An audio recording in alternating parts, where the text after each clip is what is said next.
And call this meeting to order, 14th, 7 o'clock. Can we do the roll call, please? Brian sitting Ward 2 here. Nikki Warren, Ward 1. Deborah McIsaac, Mayor. Sure is Ward 1. All present and accounted for. Mine's Frank. Oh, yeah, sorry, Brendan's not here. Brendan gives us apologies. He had to work late today. He will not be here tonight. He is aware of the agenda and we have his questions answered. So, but with quorum, we can go ahead and move forward. There's a couple of chairs. Excuse me while I'm just trying to get everybody in that's wanting to watch. Okay. So let's go ahead and do the pledge of allegiance. I Pledge allegiance to the flag of the United States of America and to the republic for which it stands, one nation, under God, indivisible, with liberty and justice for all. Thank you. So first on the agenda is the approval of the minutes. We're going to do our best to try to show on the big screen. If not, everybody has a copy, so you can at least see it. Everything was available on the website. And so, oh, okay. There's a couple of corrections I show. One here. Linda, I can show that on the second page, there it says Computer Forensic Resources Services Agreement. I'll give you these notes, Linda, okay? The services agreement for attorney-client privilege matters. There's also execute the in front of that phrase. And then when you go back down to the paragraph about Jerry Peterson asking about the Zoom recording for the meetings, if you go the line down, it says, Tony Lee inquired into the Computer Forensic Resources motion. We just forgot the full name of the business is all that is. And then we forgot to call it the Computer Forensic Resources Services Agreement. Those are the two changes that John's recommending. Is there any other changes before we vote on those amendments? Any other things that need to be changed?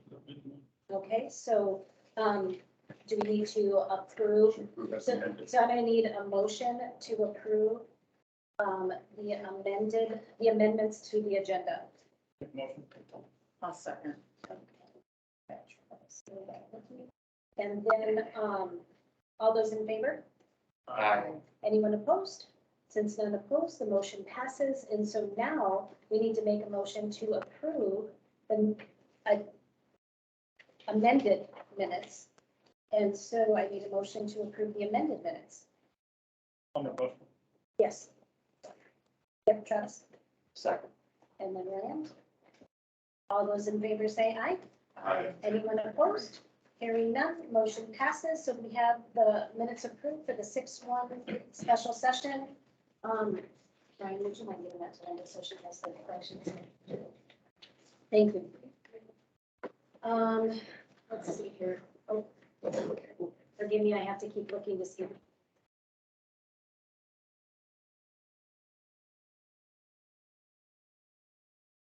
Okay. So the next item on the agenda is approval of claims payable. I believe that you have a summary of the claims payable, right? Okay. And does anybody have any questions on the claims payable? Yes, Go ahead. on the Freeburg Nelson and Ask LLP. Is that for May Legal Services? Is that for the whole month or through May 10th? Oh, sorry. Try to give these to you so you can answer.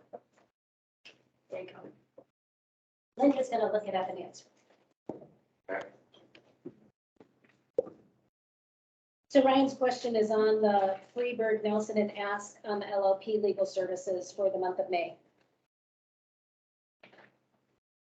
It's for 4/29 through 5/12. On 5/12, he drafted an audit letter. And that took 310 an hour. But here is the UBC form.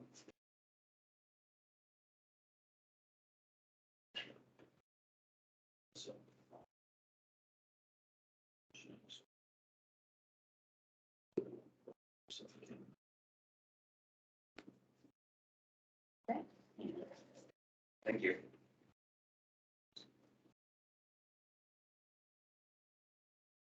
Any other questions on the claims payable? Yeah. Should we say NSFPs get passed on to the people who bounce checks to our city? Linda, did you hear that? Her question was, do the NSF fees get bounced back to us? Oh, yes, yes. To the people who write us the bad checks. Right, and then some. Yeah, plus extra. Good question, Deb. Any other questions?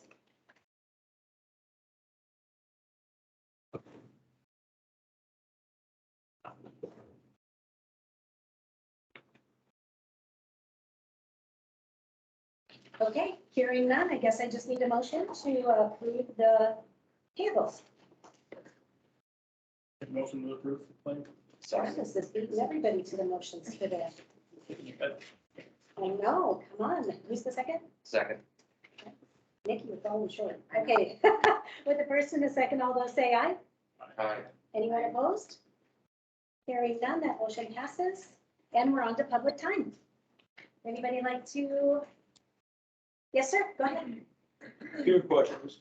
Dave, would you please state your name, and so Linda can put that in the minutes. Dave Simmonsville, 25052 474th Avenue. Did you get that? 25202, did I get that? Yep. And then 400 what? 474th Avenue, 6. 474th Avenue. So one of the questions, I'll make it public. Why are we paving over the berm, Why are we paving over the berm? the detention pond? It was never in any of the plans. I've been to pretty much every city meeting since this whole development started. Over the top of the berm was never in any plan, and now they're grading. So I have never seen that, I've never seen where it's been approved. So why are we paving over the top of it? I got my suspicions why we're paving over the top of that berm. So if we get rain, that berm's gonna be gone. So if we pave over the top of it, that berm's gonna be gone. Because it's gone over the top of the berm with a 2.25 inch ring. It went over the top of the berm. So just kind of curious on why we're paving over the top of it. I've never seen any of the plans where that's been approved. Ed, do you have any thoughts on that? It's like, Hefty's putting the bike trail. He's running. It was the bike- never in the plan for the bike. I know, yeah, I know that too. So they decided that they're putting the bike trail across the top of the berm and then they're going around the other side. That was never in the initial plans approved by the city. I know. Was it because it wasn't? It was looped around. It's always It been, was looped around on the inside and then now they put it across the back side too. So the reason for that is we get a 3-inch rain, it'll keep that berm from washing away. That's the whole reason. Because it was never in the initial plans. The city has never approved that to be paved in the initial plans. My experience, 2 reasons to do it is the bike trail. And, The bike trail goes around it. right, but if they're gonna do that, So I got kids that are gonna go across the top so they can go inside. So what's that gonna do to your liability? well, the city has it, City of Sioux Falls has it, there's no liability there. And another reason why the City of Sioux Falls paves the top of their levee system is it prevents erosion. Because once grass is starting to grow, it's a cap on top of the levee to keep it from eroding. Yeah, it keeps it so that levee doesn't get washed away. Because you get a 3-inch rain, it's over the top. It was never in the plan. So that's my question. So when did that get approved? Second question I got is the speed limit sign. When's that getting moved? Previous administration said that was gonna be moved last year. So now I've had 13 semis go past in front of my property. going about 60, 70 mile an hour across there. I got an apple orchard out there with all the dust. And the previous administration, when Wendland was in charge, he had no problem putting stuff down to eliminate the dust. But now we do nothing. So we got all kinds of semis going in front of my property. Yeah, you're gonna put dust control down?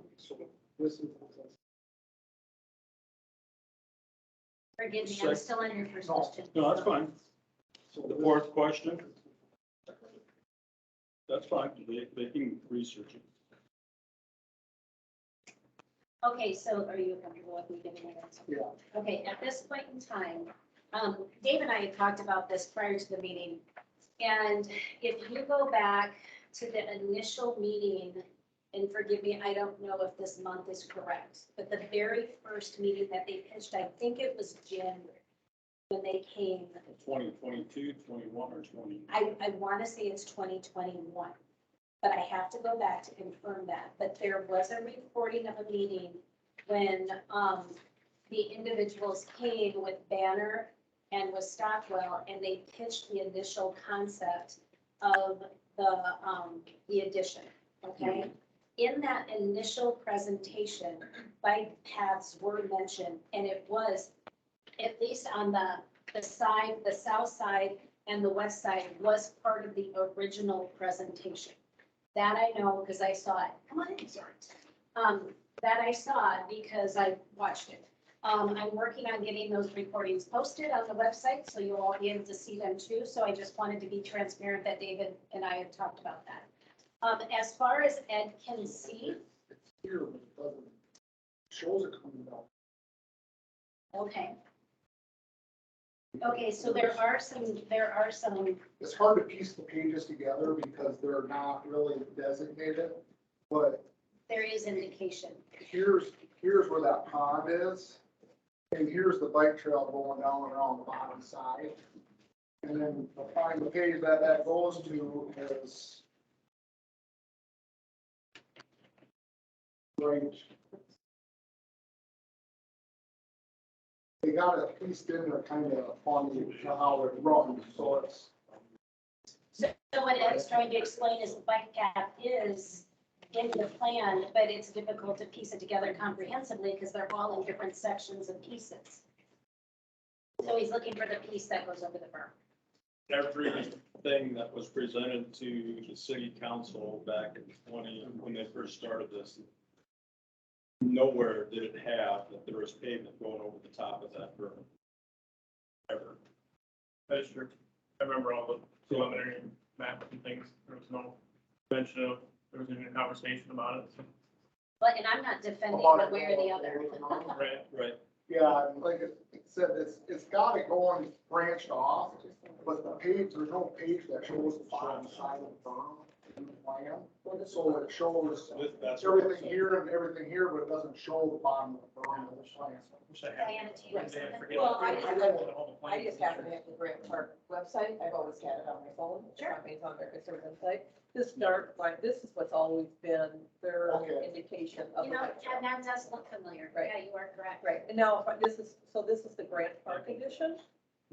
Never So, done. hang on just a second. So that was the Grant Park edition. And that's There's what- also Phillips Crossing. Sure. Remember, they're separated because course. they're a little bit different. But Phillips Crossing It's just doesn't, right there. doesn't, Just that right, piece, right. just has this little, well, this is their strip of land, right? Yeah, the bike trail going right there. Cause they got that graded out. On the south edge. On the very south edge. Yeah. Yep. So again, I'm not saying this is right or wrong, it's their, Just happens to be what's it's on the what's on website. their website, meaning Grant Parks edition. That's This is everything what that's they've been always presented. told us, that this is how the bike trail works. Because I live right over here by these little houses. They never said it was coming across the bottom. No. It's always been gonna do this. So all I got is that plan, when there's Right. nothing there on that part, I never. I can show that.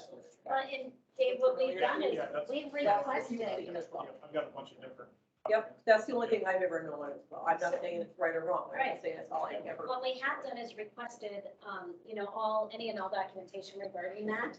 and we're still reviewing all the documents, but what I can do, David, is Ed and I will look into that. And, okay, so that was paving over the berm, and I missed like all your other No, questions I can answered. start again. Number two, speed limit sign, I'm sorry, the speed limit didn't reduce. is that the one that is on the So ground between? my driveway is now the city limits, so it's always been that 25 has been, I don't know how far that's supposed to be before you get into city limits. So right now I got semis that are flying by in front of my property Okay, that are raising all kinds of dust, which affects my apples.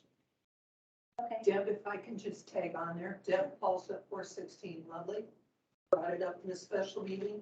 This comes back to the same old thing. I hate to tell you, David, it's not gonna do you any good to get a speed limit sign if they're not gonna enforce it. Because I have one in front of my house, and I got all these big semis and these big delivery trucks, you name it, flying by. So but We right need now, to there enforce is no sign, is what you're saying. Well, it's too far. It's on the, it needs Top to of the be moved hill back. area, isn't it? Is that where they? It needs to be moved back halfway between my place and Larson's. Right, that's where it's at now, isn't it? That's It's the crest of the hill. to the north, yeah, the crest of the hill, well into city limits. Previous administration said that was going to be moved months ago. It hasn't been done. I remember the conversation a lot, I don't know. Okay, And Chris Greer said it was gonna be done and it hasn't been done. well, It's let's, easy to do. I mean, do you remember what month that was? It's been over a year. Well, we can research, and if that was voted on, we can get it done, and if not, we can do the research of what's Well- required. Okay. Okay. I believe what I was explaining, the maintenance guys can essentially have stop sign, the way I was understood, you can have stop sign or whatever signs you need to, because we ran into that on, I think, Bulldog when they went to Norway. Okay.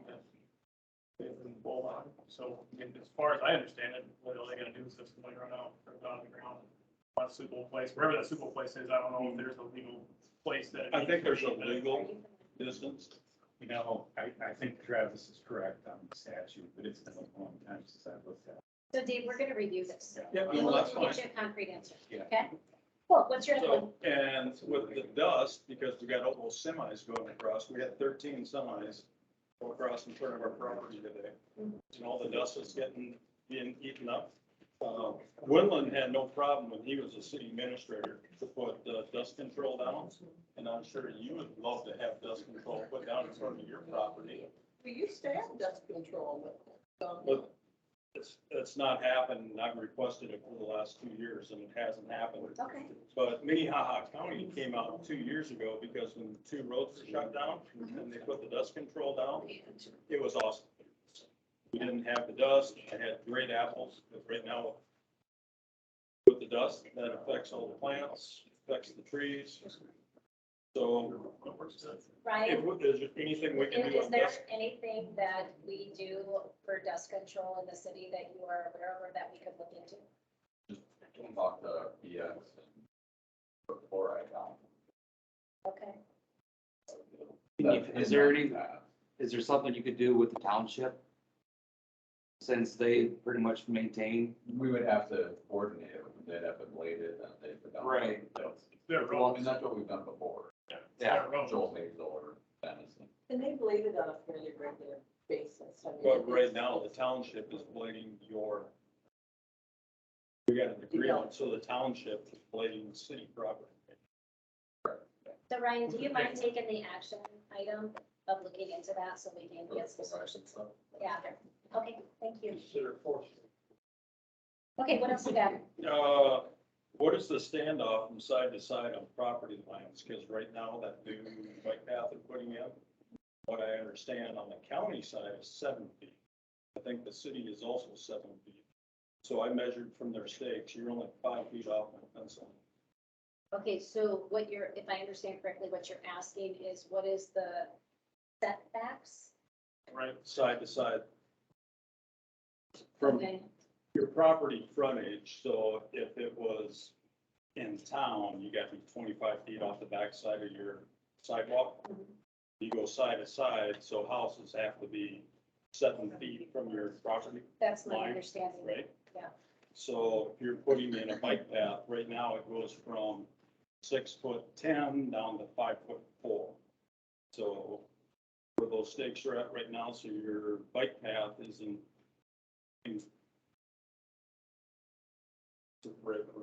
encroaching on my property at 5'2". So that's, It's, how do we research that? Well, That's just for structures. The 7 foot is for structures. Pavement, you can put pavement, with a variance, you can put pavement right to the property line. okay. But So you as need to far look as- at the other side of it, and what's that other development on the other side when it goes up against Vargas? But they're under 7 feet, and that is quite close to the Vargas property line. Phillips Crossing, you mean? Yeah, Phillips Crossing, Those houses. that's way under 7 foot. But what is under 7 foot? The house that's built, Okay.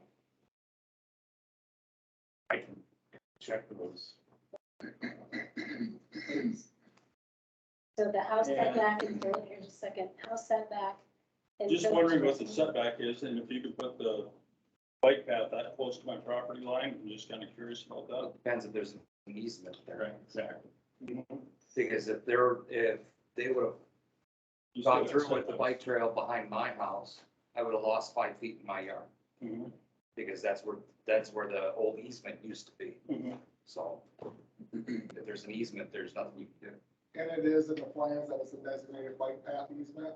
So by rights, they could be from I've property never line signed to an easement, so Well, You, there's, you don't have to sign an easement because they're on their side of the property. I just wonder what that setback is. yeah, it may not apply because of, A, if there's an existing easement agreement, or B, if there's a plat dedication, which I don't think we have a case in South Dakota that expressly resolves the issue. But there's case law from other states that say that a plat dedication constitutes an implied easement. So when you take title to your property, take it subject to the easement. I mean, it's a legal question. We'd have to make sure we get all facts and take a look at it. Okay, can I ask a question on that though? Because when we That's bought that's it. it was Michelle on Simmons, South same address. So there would be, we didn't sign anything to allow an easement on. Well, there shouldn't be. I mean, And it was a cow there shouldn't be. I mean, the way, We didn't sign anything, but, look at your title insurance policy, uh, and there should be a copy of the plat attached to your title insurance. And that's where I would start, yeah. is when you took title. there's- There is no easement. on Sure. the side. We can double check. Okay. Yeah. I would check just to make sure. Well, no, there's not. And then will you take the action item on bike pass and we'll verify that? Cool. Anything else, Dave? Or Yeah, Michelle? the last is the mud runoff into my patch. So I got about a foot of mud on the center of my patch. Well, we'll be talking about that in the meeting. So I'm just concerned about it because of all that silt runoff onto my property. You're not alone. I know. Anything else? Nope, that's it. You That's good? my file. Anyone else that needs public time?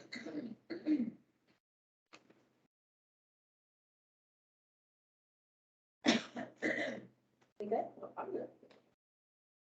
Okay, well then we are on with public time. We're going on to old business. So, how timely? We're gonna talk about Phillips Crossing and Grant Park Capital. The erosion control.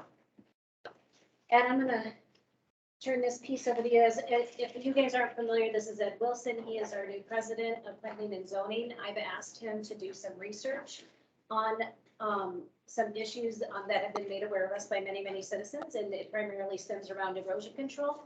Ed is going to share with us his findings and his progress on that project.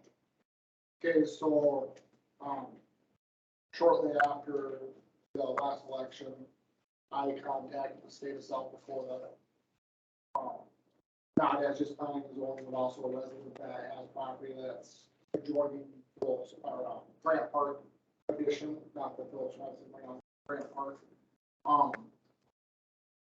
They said that they'd done an inspection in April, but had taken no action for the discrepancies. So, in the meantime, I waited 3 more weeks, contacted the same lady in the state of South Dakota. Her number's in my pickup, or her name's in my pickup, Jill, I can't pronounce her last name, but I can get it for you, put it in the minutes. She proceeded to say that she hadn't taken action yet to that date from the existing April inspection. So from her, I hung the phone up, called the state of South Dakota, talked to Kelly Busher. And she's the head of the SADNR for stormwater pollution control. That was on Friday. Hey Ryan, what day did we meet out here? Was it last month? Was it just last Monday, right? It was the fifth, The fifth, so the first, it was the sixth. the sixth, so the second was when I talked to Kelly. She was here on Monday at 1 o'clock, following Monday, so 3 days later. We requested Brian Hefty as well as Mike Lindsay at the meeting so that everybody involved knew what was going on. The lady with the state was not very impressed, at all. They've never done any of the reports. They've never done any of things that they're required to do. They've never filed anything for 2 years with the state on their inspections or anything. They got informed that they had 7 days to take action, which they have started. They were to have the dirt off the streets that was on the streets by the end of that day, and they had the guys out there right away doing that. They have to fill in all the washouts. They have to remove all silt from any properties adjacent. They don't have to have that all done in 14 days. They have to take action to start the process within days. They just started filling in the valleys today. I have a question with that. So my property is across the road of the Grant Park addition. Yeah. I have the big dirt mound hill. Yep. So, we love the wind blow. Diana Mohammed. Okay, I'm sorry, 431 Craven Avenue. so, Right, you, the back's up. so you got Humphreys, right? Hembry. Humphreys, Yep. and you're, I'm south of Hembry, but not there's one in between us. okay, so there's Humphreys, then And there's then you, there's- then there's somebody, then there's you. Right, there's Okay, Mike, yep, and yep, there's myself. yep. And then Wetlands Jim, the dad, Yeah. Wetlands next to me. So you start where they started cutting the hill down, so right at your property is where they started cutting the hill, Or they will cut the hill. well, they already did. That's all they said. They cut the road out. They cut the They road cut the out, road out, not the yes. hill. Not the hill. Big dirt hill, trust me, it's Sorry, still there. Yeah, that's it, yeah, They that's, cut yeah. they cut the road out. Thank you. Yeah. Sorry about that. That's okay. That Like, was- no, the hill's still there, I got told tonight. Sorry about that. That's okay. So- Yes, yes, we're part of that whole disaster mess. So, so they had that many days to take action. They actually started filling in the washouts in Grant Park, Monday. Oh, So they started in Grant Park and then went to Phillips Crossing, so, so the state came, they looked at the mess at the school, they looked at the Murphy's Pond. Look at mine. No, they didn't go back, they walked to the property line and they didn't go back beyond the, So I'm supposed to eat it. no, No, Dave. no, Let's say, no, that's, nothing was said there yet, okay.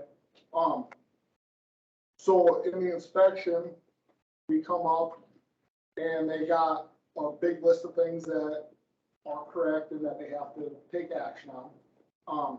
The question was asked then about, first was asked about Murphy's Pond, because the city, 2 years ago? I don't even think it was that, it was last. It was within a year. Last year, you guys dredged that pond. Dredged the Finish pond. dredging it. The state informed them that they're responsible to clean that pond out again. Back to the conditions it was prior to their development. I'm sorry to interrupt. Oh. Was Hefty involved in cleaning out drainage to Murphy's Pond? Okay, so that was a project with the school in Hefty, and they never got a permit, a SWIP permit to even do that project. Do they understand that cattails are a protected plant? They found that out. They found out a lot of interesting things that Brian Hefty was not aware of at the time. Then the question was next was, what do residents in the area do about the damage caused by the failure to do the erosion control soil stabilization that was actually supposed to have been accomplished last year, July, was when they should have started to have soil stabilization initially. The state. What does that mean? What's that? What does that mean when you say soil stabilization? Plant grass, There get you go. something growing, Oh, so okay. that the soil stabilizes, so any wind, and then also the grass, or even if it's weeds for sake, will stop erosion also for sediment. The state informed them, Hefty and Mike Winland, that they are responsible for all damage to any resident's property and cleanup. You're supposed to contact Mike Winland first, make sure you document everything. If no action is taken, you contact Brian Hefty. And then if still no action is taken, you contact the state, and their failure to do that is also another penalty that they will get forced to take care of it. With as far as if you don't give them permission to go onto your property, you're relinquishing them doing much. So you have to allow them to be able to make the attempt to clean it up with whatever means they have to, depending on what the circumstances are. So where's that leave me? You're included in that because you're adjacent included in that, property. you're adjacent Yeah. property. So I got to contact somebody now? Contact, Here, Ed, can I take this Yeah. part? Okay, so when Ed shared with us his findings and sent it to all of us, so we knew what was going on, we thought it might be, I had a discussion with Ed, not all of us, I had a discussion with Ed, that it might be easier for the residents, adjacent landowners, to have like a form to follow, to walk you through the process, to make sure that you're following each step as it is expected, so nothing gets missed. So City Hall is working on a form that explains the formalized process, because there is no form, okay? There's a process, but not a form. So we're going to create a form for you, so you can kind of go through and document it and make sure that you're checking all the boxes and doing what the DNR needs you to do to show that the efforts are to be made. So you don't have to use the form. We're just trying to create that for you to make it a little bit easier for you. So if things aren't followed appropriately, you have the documentation to be able to submit. Okay? So that is coming. It's the, So this is all fine, well and good, so this will fix the current. What's happened so far? What's gonna happen in the future? Because this is not going to quit for me, because grass is never going to grow in that detention pond. So I'm going to continue to get mud year after year after year. So I have to go through this process every year to get this rectified. I think you have the same question I have. So like, when it rains, all the water in the pond drains onto us, so there's no water. In So all that mud that goes into that all comes on us. So every time it rains, It's so I not, mean, every time it rains, they're gonna come. I clean up understand. our property. Let's see if I can paraphrase this for you. Yeah. So what they're trying to explain is what the citizens in Baltic are experiencing on the north side of the development. They're experiencing on their land solely on the south side of the development. And so your concern is what happens post the satisfaction of erosion control. That's your question, right? because it's not going to stop. I understand what you're saying, but am I asking the question Because you correctly? got a hole, this I get it, bottom. Dave. Am I asking the question correctly? Yes, because you got a Okay, hole. yeah, I this get big, it. I know, I get And it. it's not a detention. I pond, it understand. detains I you. do, I understand. I really do understand. Yeah. You know, I've been watching this pretty closely with Yep. you, so. David and I have had a lot of conversations about this. I'm acutely aware of their situation on their land, just so you know, okay? Ed, what would be the path or the research to help get them an answer to their question? first thing is, I gotta go look Right, at what they got there with the plan to see what they put in what was designed to put in. This was all done before I was around, so We know. it's, I didn't have time to go through the entire, plan with every little detail in it. Because if it's not working, that's not how it's, so if that's what's happening, that's gonna continue to happen, that's not how it's supposed to work.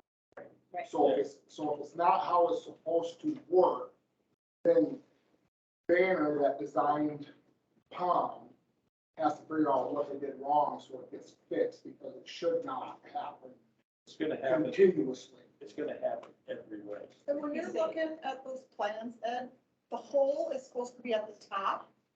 So when the pond fills up so full, then the water is released, Yes and no. but they put the hole at the bottom. Okay, so the way detention pond works is it's staggered. So you're supposed to have points to where so much water comes out at different levels. And then if it gets too high, it goes in the top and lets it gush out because of the, whatever the quantity and area for the rain amount was. So it's supposed to be restricted to a certain point, which slows the water down until it gets down to nothing, because it should drain to nothing. Because they're actually called retention ponds, not detention ponds.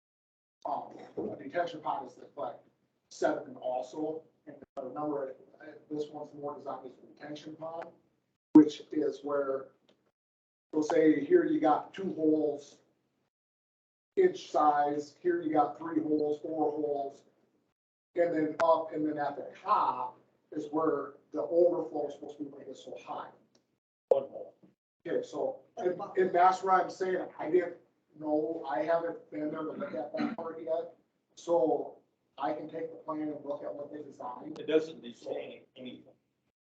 Retain is, Retain, So- detain, whatever. There's no- So Ed, what I need is, for- so I got to table, and I will go look at that and get it taken care I'm of. home all week, I'll go out with you. Okay, so Ed's gonna research that on the, south side of the development to ensure that the retention pond, has the measures in place to make sure that it operates the way it is intended. yes. Okay, So no matter what the design is, I need to know what the solution is. well, if it Solution is- operates as it's intended, then you won't be filled with silt every time it rains. That's the Because whole you'll point. never get grass to grow. I understand that, so we want it to run the way it's intended. So give us an opportunity to research it, and then we'll Okay. get back with you on it. Cool. I'm assuming, Nick Lyland, I'm sorry, yeah, Nick Lyland, 620 South Sixth Street. I'm Linda, did you assuming get that? photos would be good, because I'm sorry, can you say that one more time, because she's gotta get it in the 620. minutes. Nick Lyland, Thank you very much for that. I'm assuming photos would be good, because I'm right into the problem with Phillips, it's my backyard is blocking away. And I'm gonna lose a fence, so that's what I'm concerned about. So would that be the same process? Like on the west side of Phillips Crossing, how they cut that, 8, 9 feet? I would suggest that if there are pictures that you think would help explain your concerns about the condition of your property due to a lack of erosion control, those pictures would be a good, resource to help fix it. Then you've seen them, it's like a stream running down. It's the entire east side. Trust me, West- I was down there for west- 3 hours with State. Yeah, and yeah. development. So I seen a lot of it, and we did not get to the back side of the detention pond. You keep saying, sorry, you keep calling it detention pond, so I keep saying detention pond, but, whichever, we didn't get to the back side of it that day. But I know we were down at the, east side of Phelps Crossing where Wetland tried to get it so he could remove all the silt fence already when there's nothing. There was extensive that, review so- of the property, and actually I have to compliment Ed for contacting the state and actually getting the state representative into our city to take a look at the situation. Wrote a nice memo, He did. Yeah, and I've got it here on the phone. yeah, it was, Well done. like I said, I am a resident too, that I live on Valley View in my backyard. It is literally right on the property too, so I guess I mean, I'm the second house in from Fifth Street, so I'm very familiar with all, of it, trust me. I've been struggling with it for quite a while. So one of the things that, I'm sorry, one of the things that we're gonna do is that summary memo that Ed shared with John and I'm gonna go ahead and get that posted so you all can read his summary after that meeting, okay? So we'll get that posted. We've got Okay? not only did Ed ever talk with local DANR person, but that person's state supervisor. Yes. And so from Pierce, so they have the A team on. I We're just appreciate- trying to make it right. Absolutely, and I think you might have a lot of follow-up on that email, Dave, but I think it's pretty good. It should be a pathway to fix, because these problems have to be fixed. They can't be allowed to just stay. No, they have to be fixed.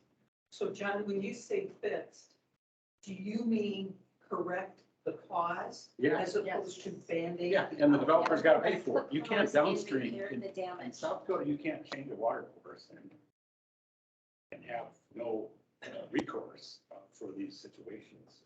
And again, just as a follow-up, we're gonna try to create a form that helps you walk through the process. Now, just as a disclaimer, not every step in the form that I'm gonna create is going to apply to every single citizen in Baltic, but it's gonna walk it through so you can choose the pieces that apply to you and your situation and just follow it down, okay? And so we'll try to be as, make it as easy as possible for you to understand the path. John? John Sending, 4th Street. Question, just to follow on all this discussion. I've heard all good things about things that they have to do. They have to get started by such and such a time. I hear nothing about they have to be completed by such and such a time, or penalties or any kind of motivation, because otherwise, there's a good chance they stretch this out for indefinitely. It is my understanding that until the erosion control has been corrected and the repairs have been made to the satisfaction of everybody, that the city would not take the position to accept the annex, accept the addition fully. Right now, we have annexed them to the city, but the city still has to accept it. And because these are very clear delineated laws that need to be followed, as a developer comes into the city, then that is And the city hall takes the position that any developer should follow the law, no more, no less. So that Just was a second, there's a gentleman behind you. Go ahead. Dave Carl, city resident. Dave, would you give your address so she can? Okay, 106 South, 6th Street. Hold on a second. These- I just did something.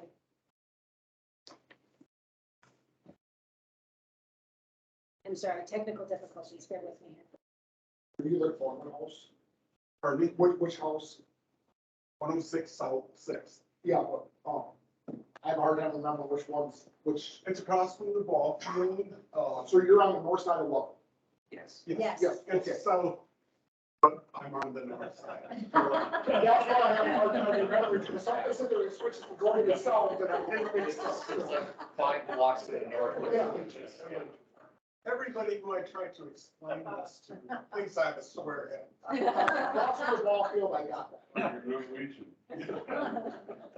Okay, oftentimes the state puts steps in place to achieve it. And so it's hard to get a deadline from. Can the city deny any building permits until they get it accomplished? What I can tell you is the city has several tools in their toolbox to help encourage developers to follow the letter of the law, no more, no less. So that's not an answer. Yes, it's absolutely an answer. We have tools in our toolbox to ensure that things get done in a timely fashion. Oh, you're not quite telling us what. There's a variety, and the reason why I'm not being specific, Debbie, is because I'm not familiar with what all the tools are. Okay. And so I don't want to say definitively, there's only one tool or there's 17 tools. I do know that there's tools at our disposal, but we have to look to see what that is, because our hope is that the developer will operate expediently with good faith and help take care of the taxpayers and the adjacent landowners to make sure that everything that is righted. So we're hoping that they take the right steps. I'm sorry, I have to keep admitting people, so if you wonder what I mean. Does that help? Does that answer your question? Well, it was kind of vague as far as. Let I'm me concerned. answer it this way. Yes, that's one tool. Thank you. You're welcome. Whether or not the city will choose to activate that tool is another issue, but yes, that's one tool. That is a tough call, It is. but Okay. sometimes you gotta follow the money. I'm just trying to answer your question. Thank you. You bet. Debbie, you got your question answered? Okay. Ed, is there anything else to add? Yours is answered too, right? Oh, yeah, Dave, you had a question. Mine is the same thing. What does it mean to not accept? Means the city doesn't take responsibility for the infrastructure, the roads, The erosion. the sewer system. I mean, that's a death knell for a developer to have a city say we're not accepting your development. So, I mean, I think you need to let did Brian Hefty not verbalize that He he was did. on this? He was gonna take care of it. So In I think, fact, I even met with Brian Hefty on Sunday night, to look at the issue with the backyards along, Fifth Street where they cut the road down. So he's serious about getting things taken care of now that he's definitely well aware of. He was well aware of it. We could go back, now that the state's involved, and to get it into the minutes tonight, we can go back to the night that you guys annexed it in. Because I questioned Brian Hefty that night, because he said he had approval, of Joel Hazel, to run storm sewer to Silver Creek.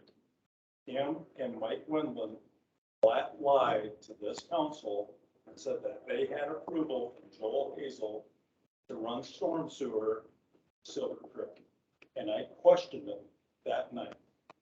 That way, so it can get into the minutes, because that happened the night that it was annexed. You probably remember, because I specifically asked that question of Brian Hefty and Mike Windland that night. And they lied, and you guys annexed the property. Do we have any other comments or questions on this?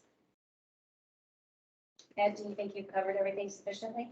I think so. Okay, so the action items on that is, I will get the email that Ed, his great summary. I'll get that on the website as part of the meeting packet. I'll put it in there so you can go to the June 14th meeting and see that I'm going to add that. That's not a violation, is it, to add it in addition for follow-up items? Okay, so we'll get that in as a follow-up item.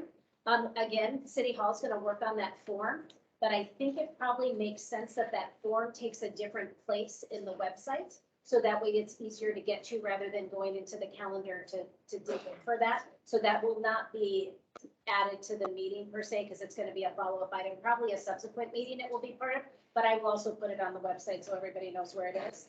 This is a great time for me to plug the text service. If you haven't joined the text service, please join the text service, because if there's information that is timely that you need to know, like if your road's getting chip sealed or paved or whatever else could be timely that we need to let you know, then the text service is the ideal way to communicate with you. And here's what's great about this text service is that we have the ability to just text the people like on a street. So you're not going to get spammed with all sorts of stuff that doesn't affect you. If there's a certain street that's getting chip sealed, we can just text those citizens, not the whole city. Okay, and then we do have the ability to text the whole city. So please sign up for it. If you go to the homepage of the website, it's right there on there. Tell your neighbors, tell your friends, because there's under 200 people on that. Really? It's a fantastic tool. It is an amazing tool. And so, please tell your friends, please promote it, please encourage people to do it, because that is absolutely one of the most efficient ways for us to reach out to you, okay? I'm sorry for the commercial, but it's a great tool. Mayor, you do have under the resident section of the website, a section called forums. Good idea. Okay. And you have all let me your just- new utility form, your application for bed license. All right. E-billing. Thank you. So under the resident section, there is forms, and that's where it's going to go, okay?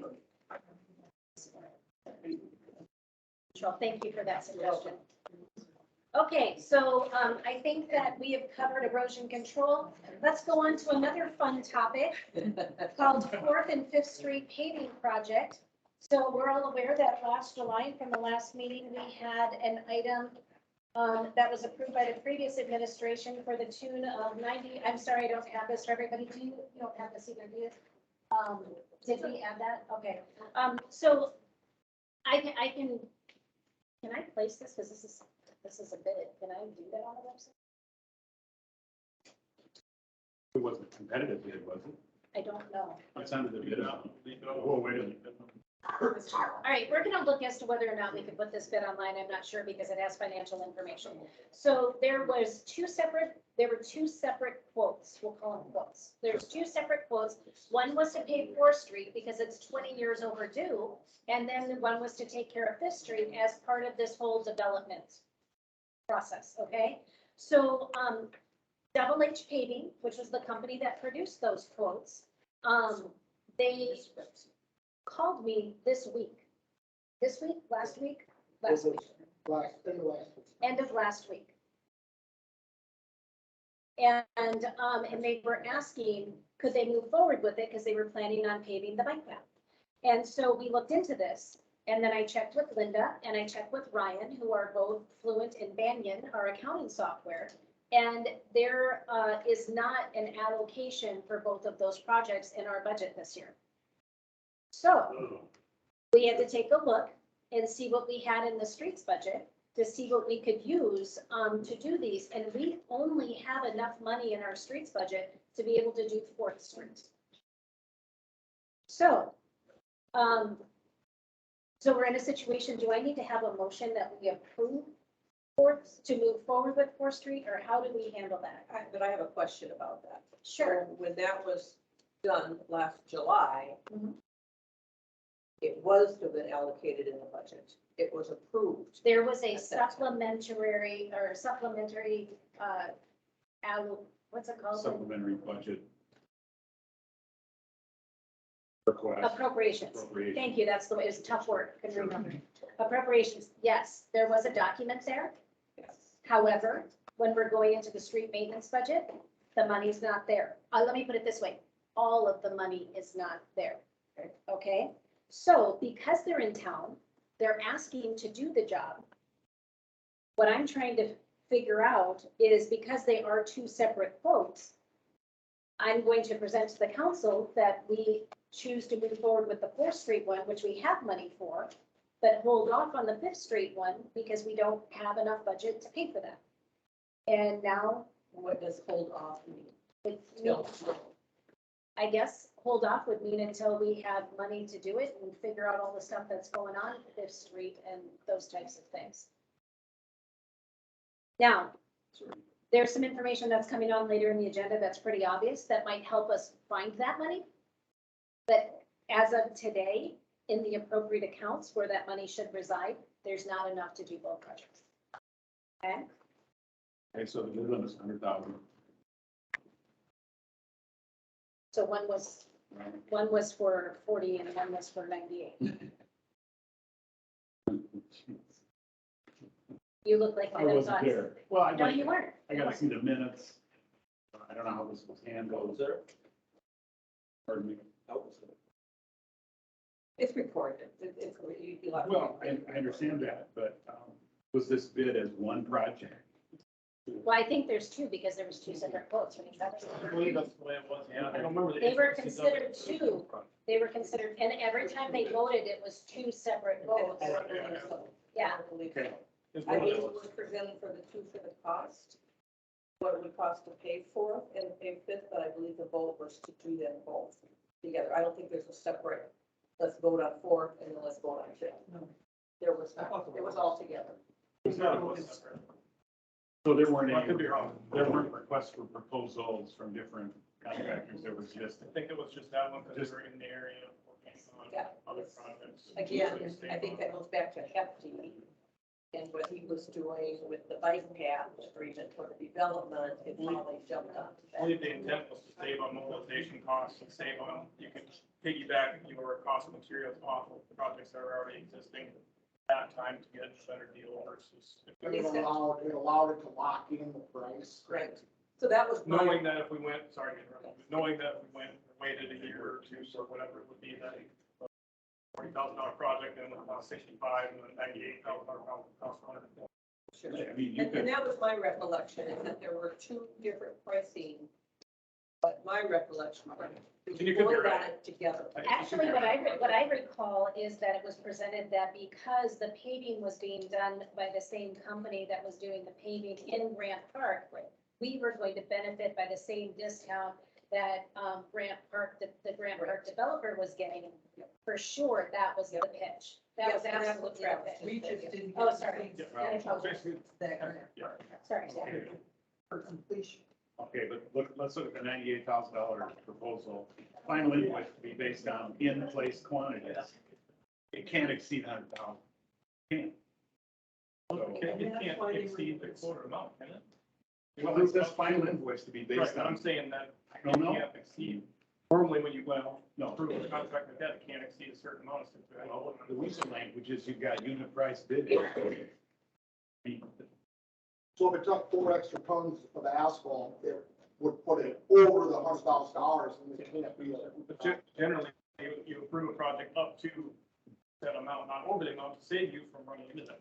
All I'm telling you is there's a great big, Yeah, I see that, there, yeah, absolutely. there's a great big provision in there that purports to say that, oh, well, if our quantities, since we have unit price bids, I took a case 30 years ago to the Supreme Court and I lost with a contractor on the wastewater treatment facility.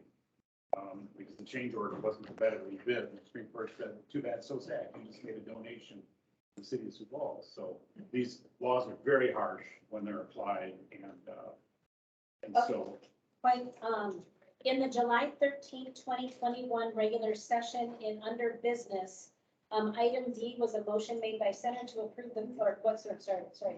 Item E was a motion was made by Shears to approve 4th Street paving, seconded by Sells. All ayes, motion passes. Item F is a motion was made by Center to table 5th Street paving, seconded by Tiedemann. All ayes, motion passes. That's what happened on July 13th of last year. So right now, and now I'm not saying they didn't approve it later, I'm just saying right now, 4th Street is approved, 4th Street is allocated, which may explain why the funds are not there for 5th Street. Now, I'll keep looking on the But minutes. I think, I understand. but if it was tabled, how could Tracy Peterson sign it on the 13th? I think. On the 27th. No, look at 4th Street. Was 4th Street tabled? No, 4th Street was signed on the 13th, but 5th Street was signed on the 27th. Let me 5th look. Street was tabled. Yes. Okay, so now we have 27. Isn't this fun? This is fun, right? Lots of fun. Let's see here. I remember she was Deb and I had a conversation. Okay, so now in the minutes of July 27th, it says Center made a motion to approve, oh, just a second, sorry, someone's waiting to get in and I'm failing in my duties. You know what, if you want to click on it. Well, I don't have it. Okay. Okay, so let me get back to this. It says, Center made a motion to approve the paving of 5th Street in the amount up to 95,000, seconded by Tiedemann. All ayes, motion passes. So that happened on July 27th, which explains the signature, but it doesn't explain, there still isn't any money in the budget. Right, yeah, okay, yeah, but you're telling us, I Yeah. don't know. Because we What didn't happened have to the a finance allocation officer of the at that time. So with that being said, John, what are our choices?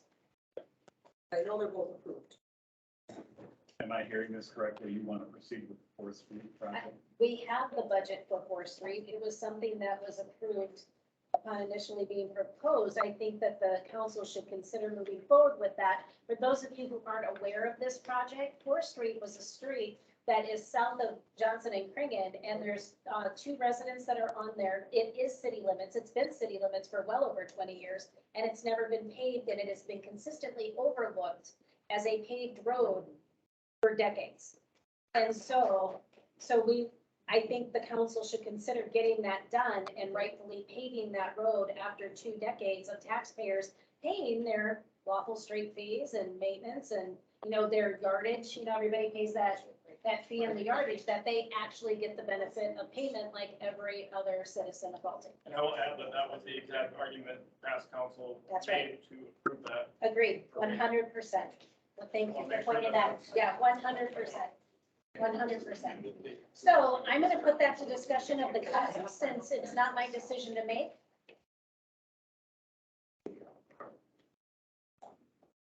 Actually, cut a seam. This is early here. Wow. Because he doesn't.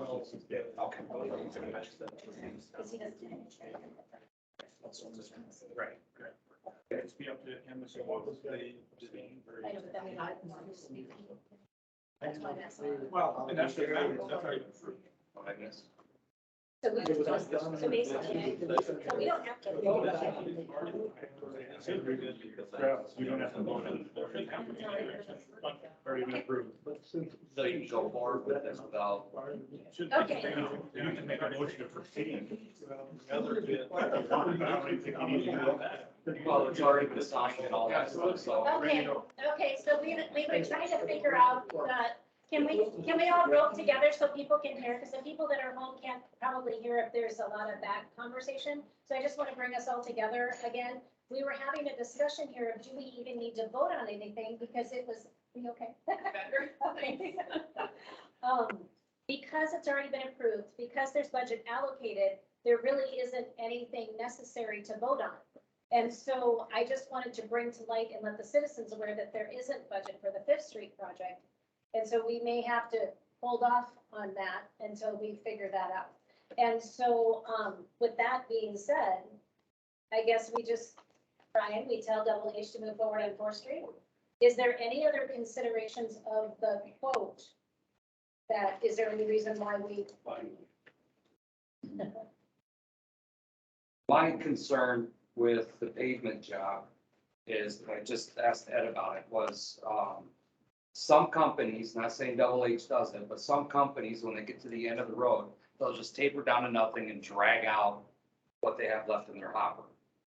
So it's down to nothing. Well, that falls apart, okay? So if I'm to understand, there's probably gonna be 4 inches Yep. compacted. Yep. So at the end, the south end, that needs to be cut off. And then gravel will be brought back in from either the township or from these guys to make it a smooth transition. Okay. So that way the blacktop does not fall apart at the south end. Is that standard procedure? Yeah, that's what PV or Double H will do. They do that? Okay. Okay. Did you have any questions or concerns about that invoice in any way? Okay, The John? only thing that would be a concern would be the dip, right? We would have to figure out how we want to mediate that. I think we actually talked about that when we approved it, on what the best way to handle that versus changing it to something more less aggressive Yeah. per se. What's an And improvement? actually, after a long conversation, I wish Brandon was here to piggyback off this, because he's there, but I believe we ultimately decided that that was actually a really efficient way to keep traffic slow. I mean, it's obviously abrasive, but it's, and it's a drain way too, and I think the way that lays, and you might have to look at that too, I think the way that it lays, the way the drainage is actually the most efficient way to handle that. That seems to be the conversation that I recall, but There's a drain there as well besides the waterway, and that drain is never used. One is plugged, and I wonder if the pipes even collapsed. and I think there's a reason I think that it was put in, whether it was for the last pipe or whatever. But ultimately, that's what we decided, is that it's efficient in what it does, it slows people down. It's kind of got notes there. Ryan, are you gonna reach out to D&H?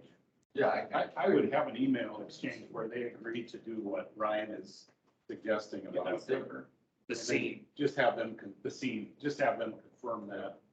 And then, because there's this weird phrase. There's a word, we're gonna have a vocabulary lesson right now. It's called an appurtenance adjustment.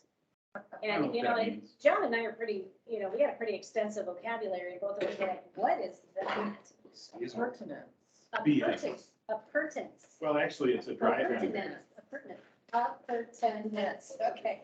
Oh, that's awesome. We all clapped for some syllables, we all did. What does that mean? It I'll make said sure real we address property? that. It could be adjacent to or an adjunct of, and you're changing the material. So if Ryan does that, I'm fine with it. Okay. Just get them to confirm it in an email, they're gonna do Ryan? it. Brian, one more question. Are they gonna, on the north end, are they gonna start from the concrete or from the existing blacktop that's underneath all the gravel? Do you have any idea on that? Cut out everything. They they will get rid of that? Yeah, and then start fresh. Okay. Because they'll want to warranty their project. Right. Right. It's a year warranty, I believe. Ryan, just not to be a pain in the rear. Thank you. They exclude subgrade stabilization. Right? Yeah. Is that subgrade stabilization? No, that's Okay. not. No, Subgrade stabilization is if when they back the trucks in and it starts rotting up. Okay. They have nothing to do with that, but stripping it off and then it's putting the asphalt, then that's not stabilization, that's just brand. Perfect. Okay. That's great. Thank you. Okay, so I think we're gonna go ahead and move forward with Fourth Street, and we're going to hold off on Fifth Street until we can get some more answers on that. And, want this street done properly. You don't want it yeah, done. we don't wanna pull it down. We wanna make No, sure- I'm not asking them to do it in a hurry. Right. I would, Because there's underlying issues that need to be addressed before next either week. we need to get a road put in, Yeah, because they don't follow the 25-mile speed limit sign, I have to be on the sign, doesn't it? Exactly. yeah. But, either we need the dust control to happen on that road, or we need to get a road in. Yeah, and You know, Ryan's gonna look And into what I the will dust say is control. because it will be a city street, the intent is to have that paid like every other city street in Baldwin. Yeah. So. The path to that remains to be seen, but that is the goal. So quick question on Fifth Street, since that was supposedly a discounted price. So when you go forward and get another price. We have no guarantees what that price point will be. I can tell you right now, if you were to go get a price today, it's gonna be $30,000-$40,000 higher. Yeah. Exactly. But there's another already discounted 50% is what we were told back a year ago. It is a good price for the distance it is, but there's other issues that if we paved it as a city right now, it's gonna cost more money in the long run because of things that need to be Well, looked at. underneath your subdivision codified law, you Before. also have curb and gutter laws that are written into your subdivision Yeah. laws. Yeah. So where's that at? Because that wasn't included. Oh, sorry. I have one more question regarding this street before I move on. It's not directly related to the So paving. bring it on us. You guys, it's really hard for me to hear when everybody's talking, so. go So my ahead. question is, so because they did take some of the land or whatever, the road they've done, whatever they've all dug up back there, because it's a mess, that's not your guys' direct problem, it is, but my bigger deal right now is, so my, and one of our neighbors is mowing all the way out to that gravel, out to that cut, but two of them are not mowing all the way up. If that's their property line or not their property line, I cannot say that, but we're talking about weeds now getting this high, and have to see our lawn to know that it's pretty immaculate. It's not gonna remain immaculate, and it's gonna cost us money to maintain it.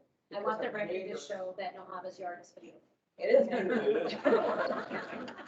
It is, it's a beautiful, look. People think it's beautiful, but it's not gonna remain that way in any way, shape, or form, because the two neighbors who are not mowing all the way out, I don't know if that's a city deal, if that's part of their land, if they're not claiming that part of the land, saying that. We'll take that as an. Can I tackle this?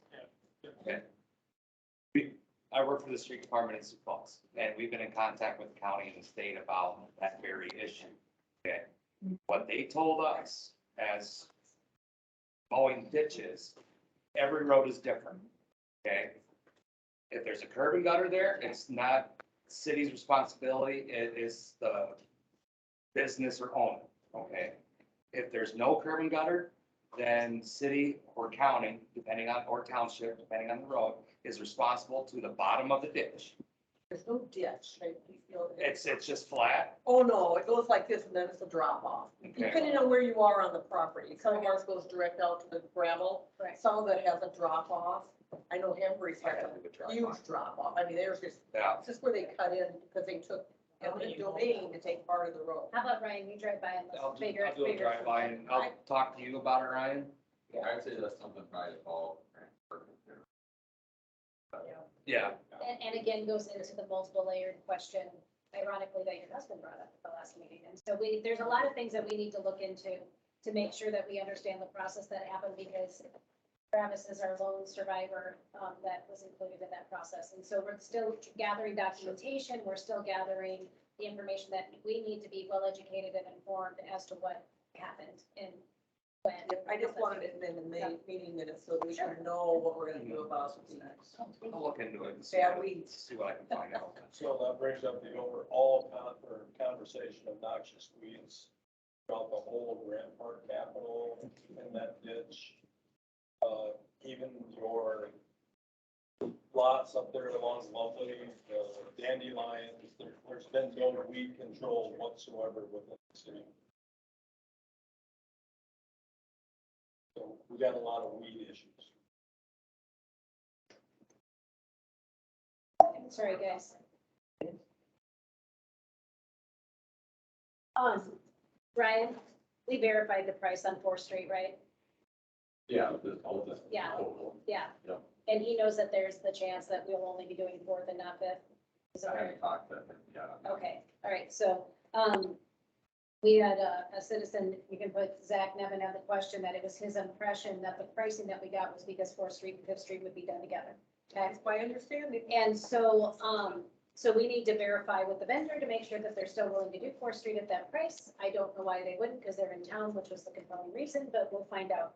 And it's my understanding that that price is honored because they're two Well, separate one- invoices. One little line was proposal valid for 10 days, that's at the bottom of each one of those. Yeah, they always are. Oh, it's that. The Tracy Yeah, but accepted it. that's because it was created.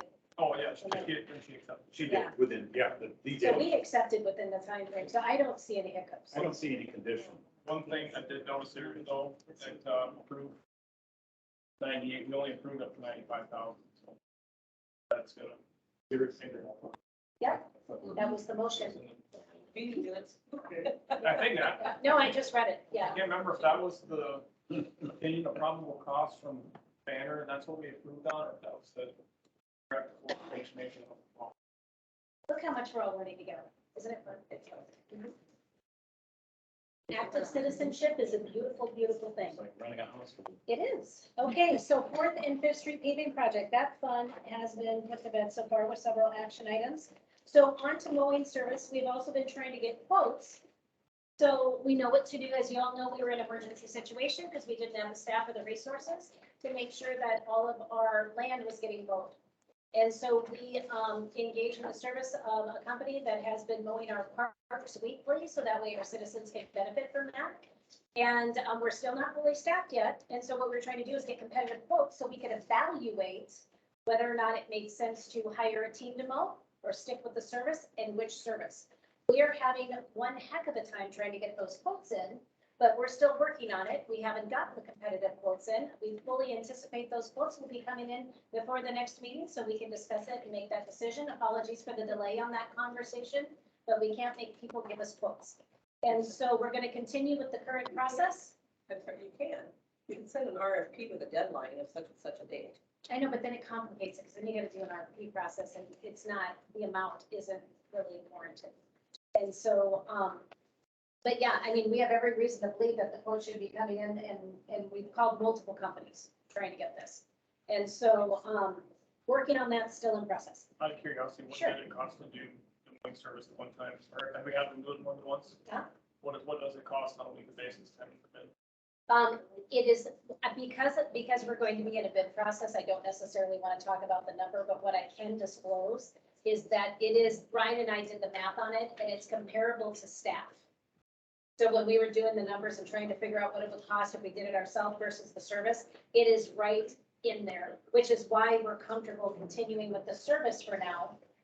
And then get the competitive quotes and then make the decision overall, because we're not overloading the taxpayers with a cost burden, because it would be comparable to hiring people. So does that answer your question? Yeah, you're Not exactly, but I mean, Can I ask a question on that? Yeah, Did you guys take into consideration of not having to buy the equipment to do That- all the mowing? that will be part of the conversation once we get the quotes, so we can look at it and have the Because- conversation. Because when somebody's hired, there's no upkeep on the equipment. Correct. no maintenance on the equipment. Correct. yes. Correct. gas at $5 a gallon. Correct. Yeah. Good It point. makes it tough. I know, it's $10 again. So, okay, so mowing service, check. Miss Linda, we are on to utility billing. Before she gets started on this, I want her and Lacey, to be publicly recognized for the absolute hours these women have spent trying to make sure that our water bills get in a good place going forward. It was not an easy task. It still isn't an easy task. It is getting better by the week, and we're learning a lot. And I just hope that everybody understands how valuable these two women are to make things that we consider ordinary and regular to become ordinary and regular again. Okay.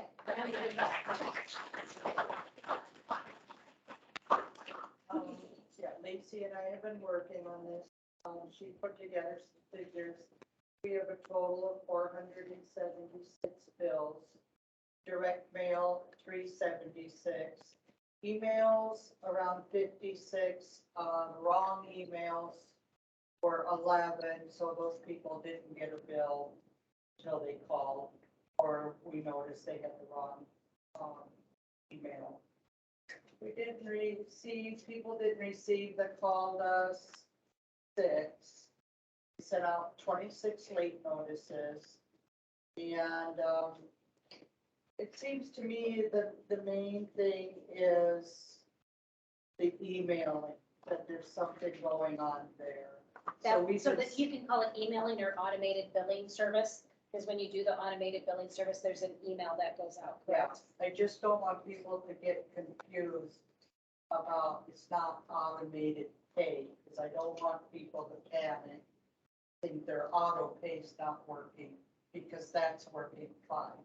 It's the email bills that are emailed, and so we've been changing those so they get mailed and emailed, so hopefully that'll solve it. But there's people that don't get their bills, and I've marked them off and walked them over to the post office.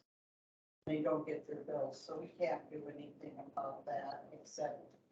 They help them are out when they literally call. hand holding every single water bill for us until we can figure out how to resolve the issue and normalize it. So, and it's a lot of time and a lot of effort, and it's very appreciated. So we appreciate your patience in this process. And if you notice that you're not, we're gonna try to alert you, hopefully by text service, if everybody signs up, that the water bills have gone out, so everybody's on the same page. But we'll try to let people know when water bills go out, so you can start watching for it. I know when we did, I don't check my mail every day. So when I finally did, it was Wednesday when I saw my water bill was in there, but I don't know what day it actually arrived. So I mean, there's been variances though, but I must say, the citizens have been very receptive and engaged about helping us resolve this. So we thank all of you for this, because it gets better when we all work together. Okay? All right. Shopping guide. You don't go and put that. Okay, so just for your convenience, we got some quotes. We have talked about the shopping guide as a vehicle of communication for the city, primarily at the request of a lot of people that, by the statement of a citizen, that it shouldn't be required to be a Facebook user to be a citizen of Baltic to know what's going on. And so what I did is I called the shopping guide, Carrie Jurgens is the sales rep, and I said, okay, if we book an ad for 52 weeks out of the year, what kind of pricing do we look at? What would we be obligated to, and how does all that work?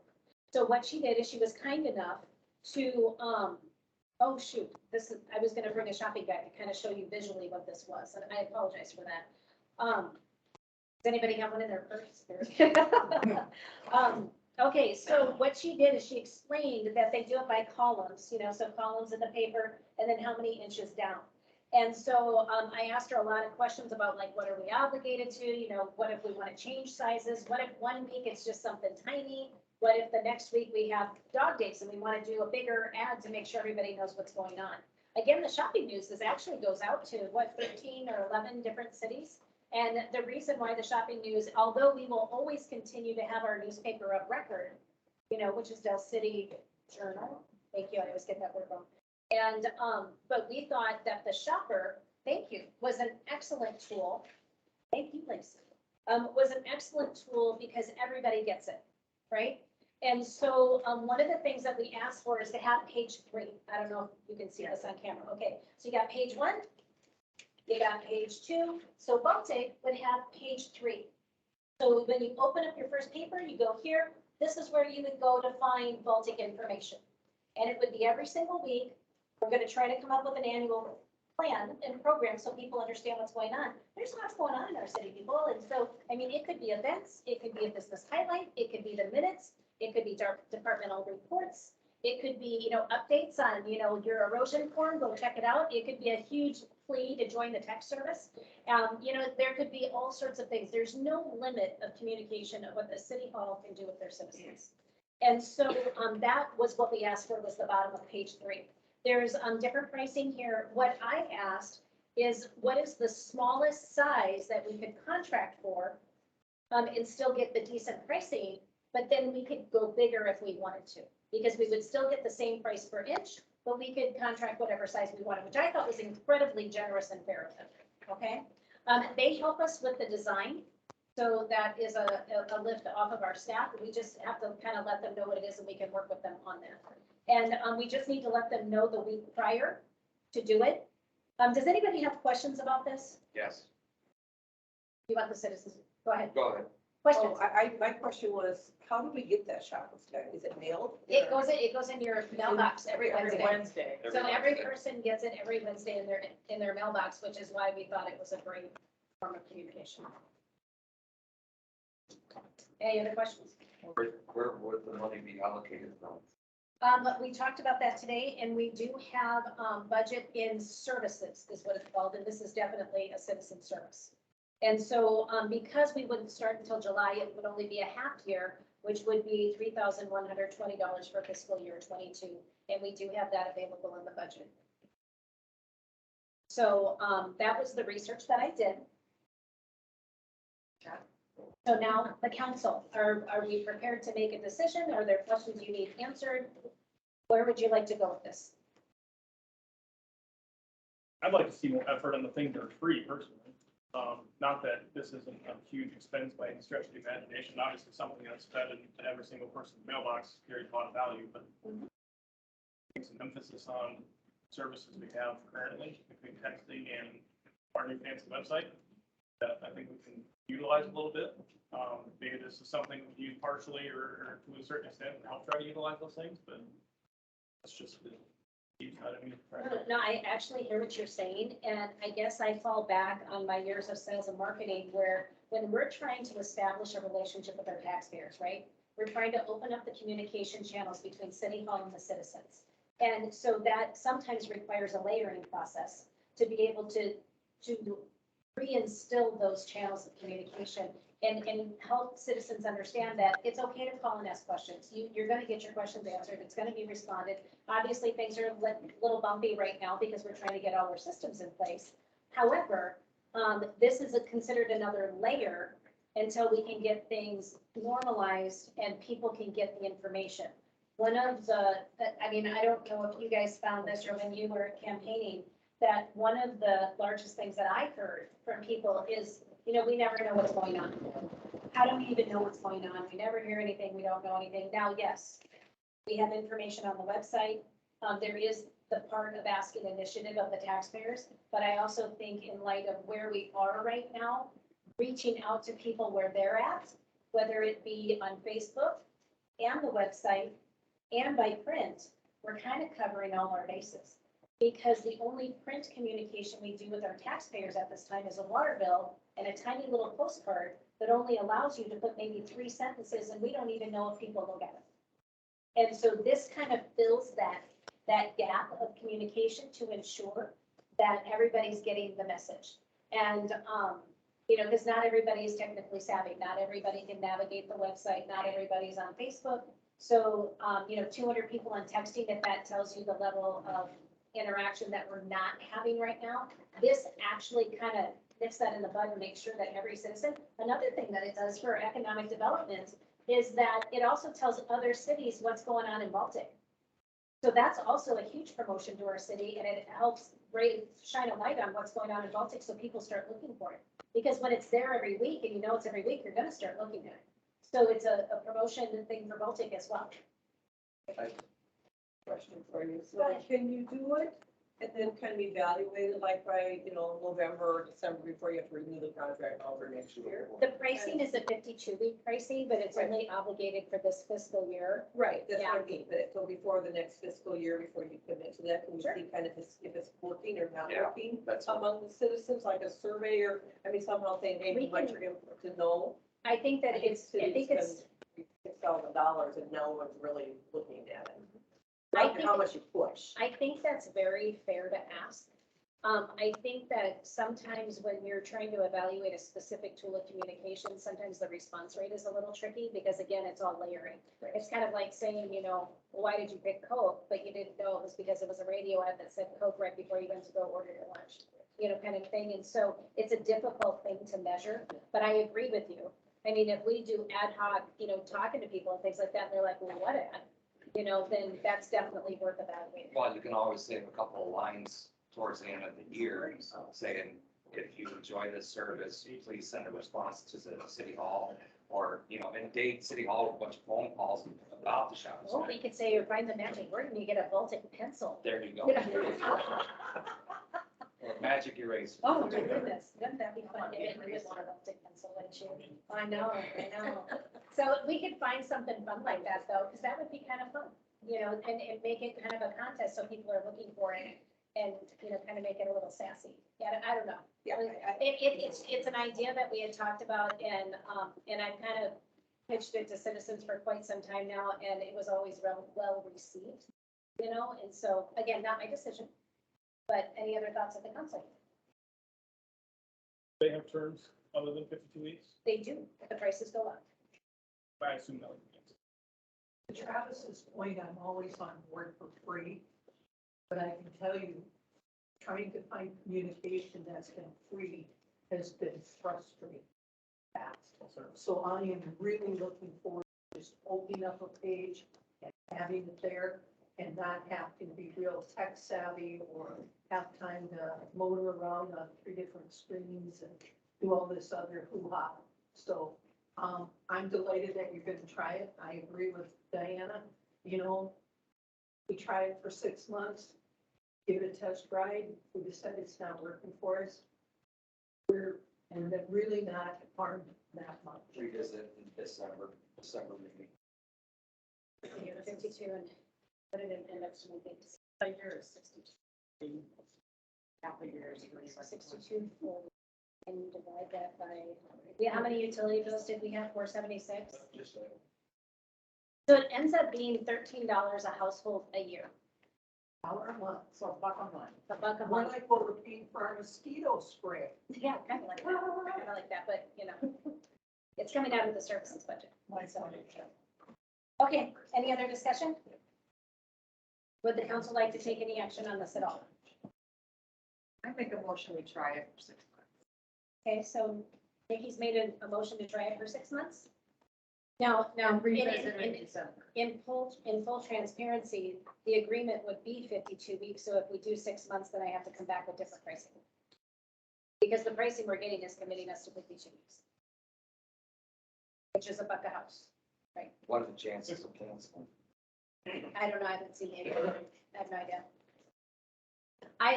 Would that start us as our revisit this at this time every 2 weeks? Essentially, or are we?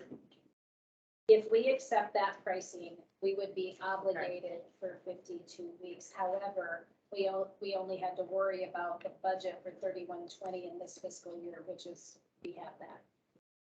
And so that is, I don't know if 6 months is enough of a time to evaluate it, to be honest with you. I really think a year is worth an evaluation because people still need to learn that it's there.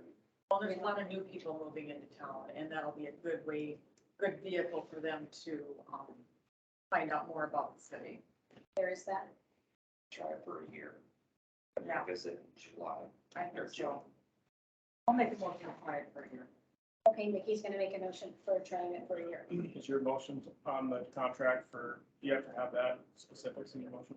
Clarence. Oh, I'll make Which- a motion to vote For the- try for this- 52 weeks. For the top one, is the one that you Yes. want to, Yes. can you adjust it? Sorry to interrupt. Can you adjust it if you have something that you're going on the fly? Hey, Yeah. this month I want. Yes, Yeah, that's she what's said. great about it. So this is the minimum, but they said you can add it with that additional cost. Only, as we need it, so we can change the size every week depending on what we have going on. But it's at the same billable rate is what it is. And I apologize, I didn't do the math on the billable rate by the column. Okay, so I'm gonna make a motion to, try this for 1 year, for 120 per week for 52 weeks. Which means we are bound to that size, otherwise we will agree to the terms so we have the flexibility to change the size. So I just want to clarify your motion. What motion would you like me to make? Okay, so I Nikki's, move to what Deb Nikki's said. motion says that we do 6 columns by 4 inch at 120 per week. It doesn't necessarily state we get to have bigger ads, that you're making a motion that that's the only size we're gonna have. No, let's adjust that. Okay, Okay, so we will, agree to contract for a 6 column by 4 inches down ad on page 3 in the shopping guide weekly for 120 per week for 52 weeks beginning in July. And we have the ability to adjust as needed. that is a fantastically thorough motion. Second. And Ryan has seconded it. So are we ready for a vote? And All those in favor? I, All opposed? Okay, none, hearing none, it passes. Oh, my goodness. I love Robert's Rules of Order. It's fantastic. Isn't it? Okay, so shopping guide is done. Now I get to public embarrass myself because I'm not afraid to do this because I love it. If I make a mistake, I'm gonna admit it. Okay, so last week we had a conversation. I know this is your favorite part. Ready? Here we go, Ryan. Here we go. So when we, last week we talked about the Alliance sign. Remember we all talked about this Alliance sign? We automatically assumed that it was the sign on the west side. But it's not. It's the sign on their own land on Fifth Street that it no longer exists. Okay? So we had an entire discussion last month about the wrong sign. Okay? So I'm just letting you know, we totally talked about the wrong sign. So the actual discussion we need to have is it okay to have this sign? Did you love that? You loved that, didn't you? And so, that the sign is actually on Fifth and Lovely on Alliance Communications land to replace the sign that is no longer there because they lost it during a storm. Which completely changes the conversation we had last month. So we Or have, last time. And we did ask that question. Yes, you did. That's how we got to the answer, Deb. So, yeah, kind of fun when you ask questions, right? And so, this is a pretty straightforward thing. Does it meet all requirements set forth by planning, zoning ordinances? Linda said yes, last time, right? We were just questioning who owned the land. Remember, we had all those questions because we were talking about the wrong location. Yes, sir. The funding for this. Alliance is paying for it because it's their sign. They just want to know it's okay to put it up. I got a silly question. Go for it. I appreciate the fact that they want to put a welcome to Baltic sign on their property. But isn't it a little far in town? Shouldn't it be on the outskirts of town? Well, they're asking their permission to put the city of Baltic on their sign because that's the way it's been for years. Because, you're 3 blocks into town from the east. Well, going, Hey, yeah, guess what? We're in Baltic. now." I guess with all those people driving faster than 25 miles an hour, Well, it only yeah, takes them there that is long to figure out they're in town, right? I love that one. Exactly. They want to use their own signage and money to advertise to the town right square in the middle of town. I could care less. Yeah, they can Yeah. put it all the way It's right down. across the That street is from the true. school crosswalk, which is home of the Bulldogs. And Deb, feel free to put a city of Baltic sign in your front yard too, if you want to. Okay. And on the In flip, case they missed the first one. and on the flip side to that, Baltic, or Alliance Communications, previously Baltic Telecom, that's a cooperative. Everybody that has a phone owns a piece of that, and you're all getting dividends every year, so. No, it's a fantastic company. We all own it that partake in their services. Yes, Ryan. So what is our part in this? We just gotta say yes. Yes or no. Whatever, go, Receive. sure. Just receive. It's free, right? Oh, I understand that. It's just, But Travis don't has a understand our question. responsibility for this. Travis has a On question their way. because he's asking, do we even have to vote on this? And the answer is yes, because it's signage, which is governed by ordinances, so they're asking permission, and does it meet the ordinance requirements? And so we simply, or you simply as a council need to say, yes, we're okay with this, or no, go back and change it because it doesn't meet our requirements. That's what needs to happen. That's Yeah. what my question was too, we just said it there. Yep. There were two sides of it, right? Yes, Yeah. Is it up to them to choose what side? Are we just approving them to be able to build one of those two-sided signs? Are they choosing whichever side that they wanted? that is my understanding, is it not, Linda? That they're asking for approval of either sign? There were, it's very similar in size, if I recall. Yeah, it's 96 is one and the other one's like 84. Can we put in a specific requirement to change his sweater color to blue? Oh my I God. know. Okay. All right, are we ready for a motion on this? This is an easy list. I'll make guys. a motion to approve the sign. from- Second. Okay, all those in favor? Aye. Opposed? There we go. Gosh, easiest thing. So what signs? They're gonna get to decide. They're good. It's their sign. Yeah, so either Their sign on proposal, the property. it's accepted, whatever they want to do with it. So that was the motion, right? To accept either side? I would expect it would be the bigger of the two. Yeah, that's What I what I wanted figured. to. Okay, so on to city administrator position. So an update on that is that our city administrator quit. So, it would be an appropriate time for the council to, make a motion to eliminate the city administrator position. Make the motion to eliminate the position. I second. Okay, so Ryan did the first, Vicky did the second. All those in favor say aye. Aye. Just Oh, I'm sorry. flying into this. Yeah, I'm sorry. just Rattling off. Yeah, sorry. Gotta have a question or two. Sure. A, does it need to be eliminated? Are we obligated to fill it there, the position that we have that there are problems? Well, here's the problem. As structured, the city administrator position is structured as if it were a city manager position. The city of Baltic has never adopted a city manager form of government, which it could do, but it hasn't. And so when you create a city administrator position, but you create a job description that reads like a city manager, then you're usurping the authority of the council, also the mayor. The mayor doesn't vote, except in the case of a tie. State statutes say that in an organic form of government, the mayor is the chief executive officer of the city. So this has always been, to me, a position that did this. Basically, you're creating something of a centralized position of authority in the name of a person called the city administrator, which doesn't square with state statutes. And frankly, I don't think it squares with the personality of the student culturally.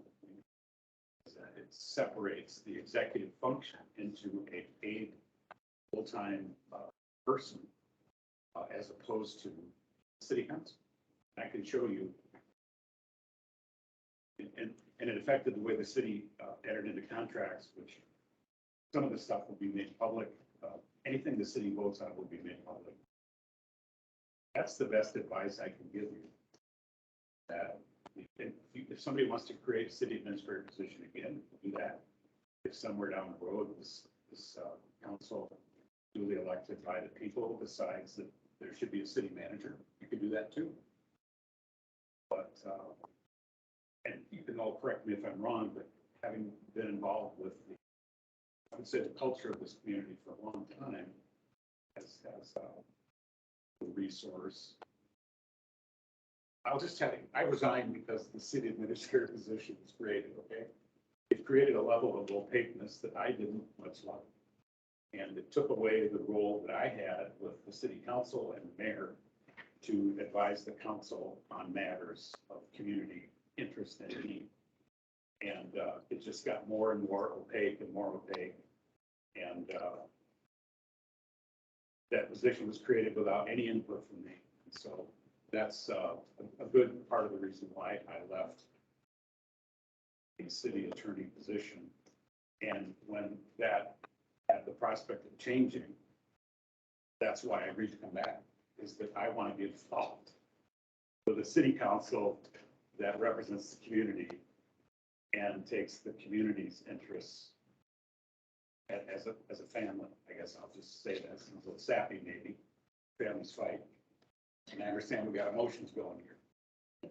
But this is the council as it's currently composed is one I can get behind and try to do something good. So I view the city administrator, I hate to use the word, I don't know, I almost said bastard, but in a way, it's a bastardized form of running the city. And it was, I don't view it as having been in the best interest of the community. Just, that's my opinion. And just to layer on that, when you look at the city ordinances, it requires a finance officer and it requires a maintenance superintendent. There's nowhere in our ordinance that requires a city administrator. So it's not like we're changing anything, we're violating anything, we're disregarding anything. We're actually following the ordinances that are dictated in the city. Your finance officer, Sarah Smith, resigned in violation of state statute because her successor had not been duly qualified and appointed. So when she walked out of here and went to the media, that to me was the height of unprofessionalism. And I've never heard of a finance officer walking off the job. State law said you can't do it. Now, does that mean? I'll ask you up one. It's fine. I mean, I'm just telling you what the law is. That's my job. You know, I work for you folks, really.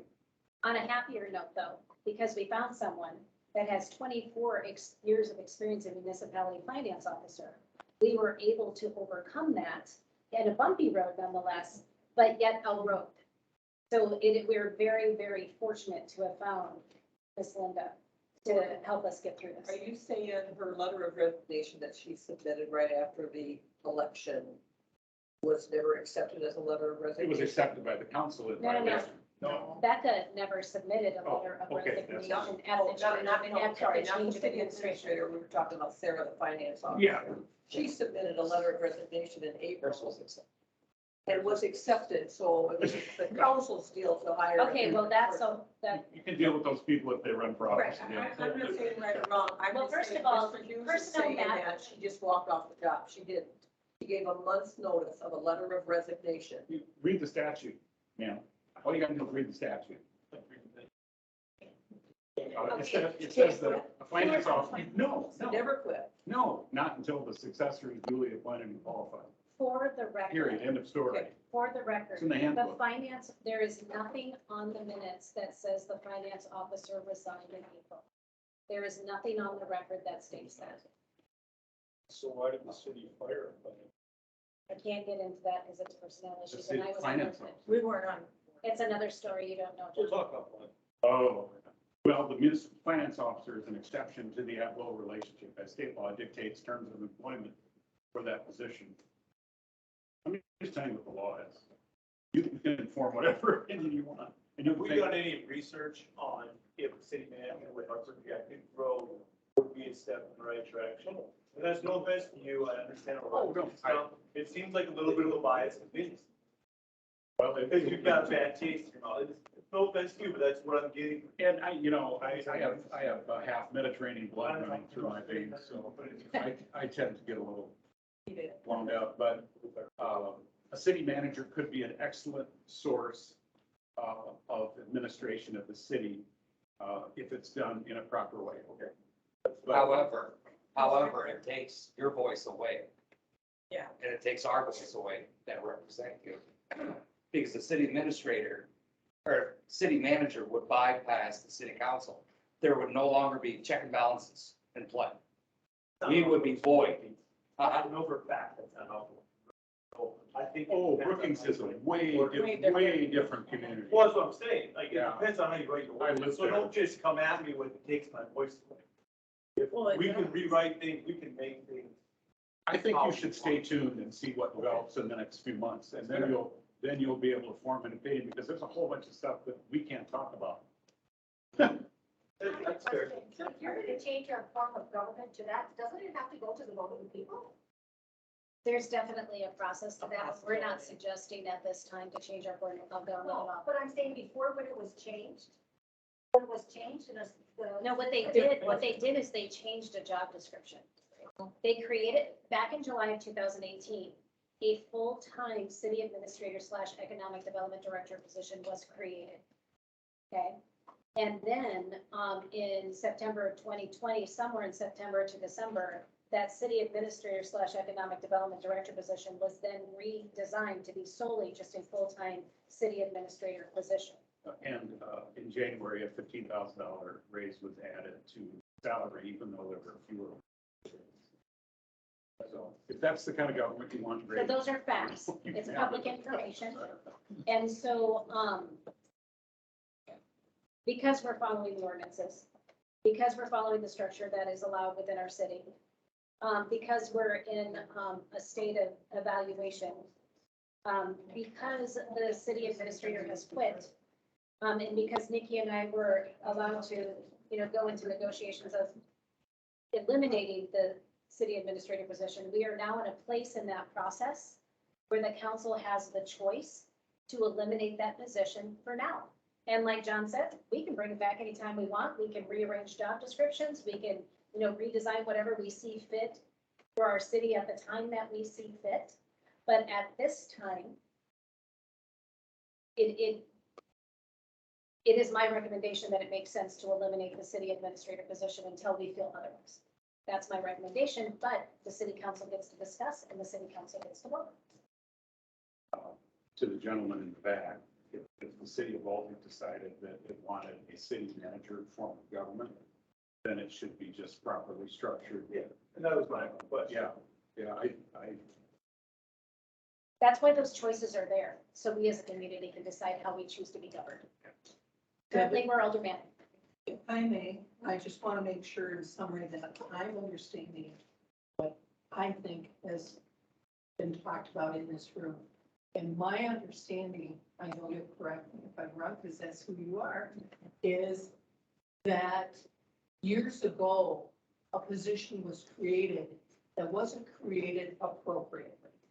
And now the city of Baltic, the council has the opportunity to fix that impropriety by simply saying, we're not going to hire a city administrator. Instead, we're going to hit pause and evaluate, and if we need it in the future, we'll do it appropriately. I'm comfortable with everything you've said, except for the adverb appropriately used multiple times, because I don't have enough information and I wasn't present in those previous conversations. There's process that could definitely be debated, but I agree with everything you said, except for the word appropriately, because we are still doing our due diligence on everything to know. Because that position is, to Debbie's point, that position is nothing that was ever put before the citizens of Baltic. Instead, it was something that was done by the people that we elected to sit in those seats at that time. But, and you'll find that typically, it's not an elected position. I mean, city administrator is a hired position, right? And so the city council does have the opportunity to create, change, and remove positions as they deem fit, as long as it doesn't violate South Dakota codified law or city ordinance. And so because they have that flexibility, that's why I'm uncomfortable with the word appropriate, because the council could have very well voted. I mean, and they did. They voted for it. Now, whether or not they consulted John on it may be the word appropriate that would make it debatable, but the council has the choice to consult the city attorney at the time that they make those decisions, and the city attorney acts in an advisory role. But the attorney doesn't dictate what the council chooses to do. There's a big difference between an attorney telling a council what they have to do and advising what they should do and backing that up and fortifying it with ordinance, precedents, and South Dakota codified law. Okay? There's a big difference between those two things. Did I answer that? Yeah, transparency is the intention, is to have a transparent, open government. And that's why you're all here, and it's awesome that you're here. So is there any other discussion that we need to have about this position? And if How close does the salary get us to get this street page? Great question. Well, it's not enough. I mean, it's public record that the position paid $75,000 annually. Yeah. So. And you need 98. You're gonna be closer. Guys, Nice. Any other questions? Not a $6,000 card bill anymore. Imagine the savings that we have. Been a lot of savings. There's been a lot of savings since May 10th. Okay, so with that now, any further discussion? Okay, council, what would you like to do with this? You already have a motion in second. Oh, thank you. I'm sorry. We do have a motion on the table. We do have a motion made by Ryan to eliminate the position. Nikki did a second, and so now, I guess we're ready for a vote if all discussion is done. All those in favor? Aye. Any opposed? Okay, then motion passes. The city administrator position has been eliminated. Oh my gosh, you guys, that was just old business. All right, we're on to new business, but aren't you proud? No executive session yet. Woo-hoo, look at us go. Okay. There's an hour to say. I know. I know. Or two. So on to new business. We have two resolutions that are on the table that we have to have. And John, maybe you're better off explaining why we need to pass these resolutions or basically, we have those two projects. Remember the ARPA funds? The ARPA funds that came down, people call them Biden bucks, whatever you want to call them. That basically was the infrastructure program where state and local governments and other entities got to ask for money. And that as long as it was infrastructure focused, that we could ask for grants and potentially favorable terms for loans to be able to do the things that cities desperately need to do when it comes to infrastructure. So there were a series of two. There are actually two. There was two. One resolution is for drinking water facilities improvements.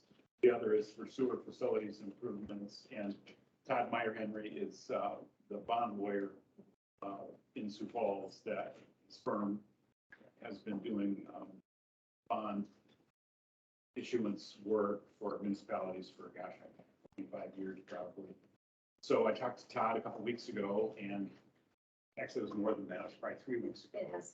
And could have been a month ago, because it was a high priority, because these two resolutions hadn't been acted on, and until the city council passes them, the city is not in a position to apply for the Biden bucks. So, and the city needs to do that, because there are, talking about the future of Baltic, wow. Drinking water, yeah, big deal. Big So needs. the two resolutions are drafted, they're in proper form to be moved and seconded and voted upon by the council so that the city will be in line and on an equal basis with other municipalities that are looking at the same share of the pot. That's basically what they are. Yeah, that was very well explained. Does anybody have questions about the resolutions or why we need to do them? Said that, John, with a great time. When did the Biden bucks? Well, that's a great question. It is. I don't know. Nobody knows. I know that to get in line, to get in the queue, we have to be. Well, I wondered if there was a certain amount of money set aside for this on, Well, I think, or if there was a deadline for filing for it. is this, did Banner explain this? Was that when Banner and, they? Sarah, that's explained- Sarah. yeah. They explained this whole process of, it wasn't like their original cost was like 3.6 or 3.9, I think these amounts, that's like a 1.3 or 1.4 million. I think one of the loans, we get basically 30% grants on these loans. Okay, and so if I recall, and That sounds right. don't hold me to these numbers, but I think one of it is there's like a 1.8 million project and we get $600,000 in grant money, which is what's on the table right now, that then we would still have to finance the 1.2. That number may not be fully accurate. I'm just kind of, it's a 30%. So whatever the project was, 30%, we got the grant and then we got favorable terms to borrow the rest of the money to finish the project. But in order for us to even consider it, in order for us to pull the trigger on it, these resolutions are mandatory for us to even be in line, in the red line. Okay, my understanding of reading the resolutions is the taxpayers in the affected areas, their taxes are going up, not the towns. I think it's actually for the water and the sewer side, and you might have to ask Pat on the exact explanation of this, but the way I understood it was there would be an add-on to a water bill and sewer bill, maybe a surcharge or something like that. For the town, for the affected. Everybody. Okay. For the residents. Yeah, well, it's gonna be clear on whoever's the Because water it user. says in the resolution, it's the affected areas. It's just the town. Essentially, it reads it. Somebody outside city limits is somehow wants to water. There's no increase in taxes. There's a surcharge on your water bill. Oh, yeah. It's an increase. And it's amazing, you know, for these high figures. They haven't come up with a surcharge amount yet. I called and asked.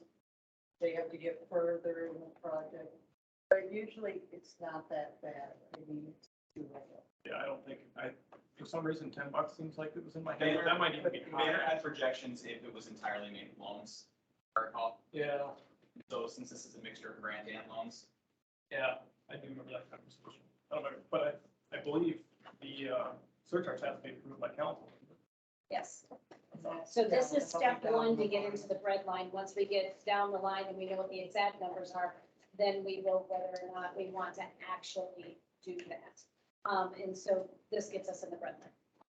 Essentially what it does. Okay. I'll bring it. That being said, I'll make a motion to approve resolution number 22-05. Thank you, Travis. That's a first. I'll second. And then Nikki will do the second on that. Any further discussion? Hearing none. All those in favor? Aye. Any opposed?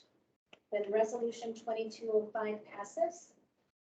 So now on to 2206. It's a different project, same situation, 3% grant. And, Dirty water side. It's the, yeah, One was it's clean, the the other, other's- yeah, it's the exact same thing. Make the motion to approve. I'll second.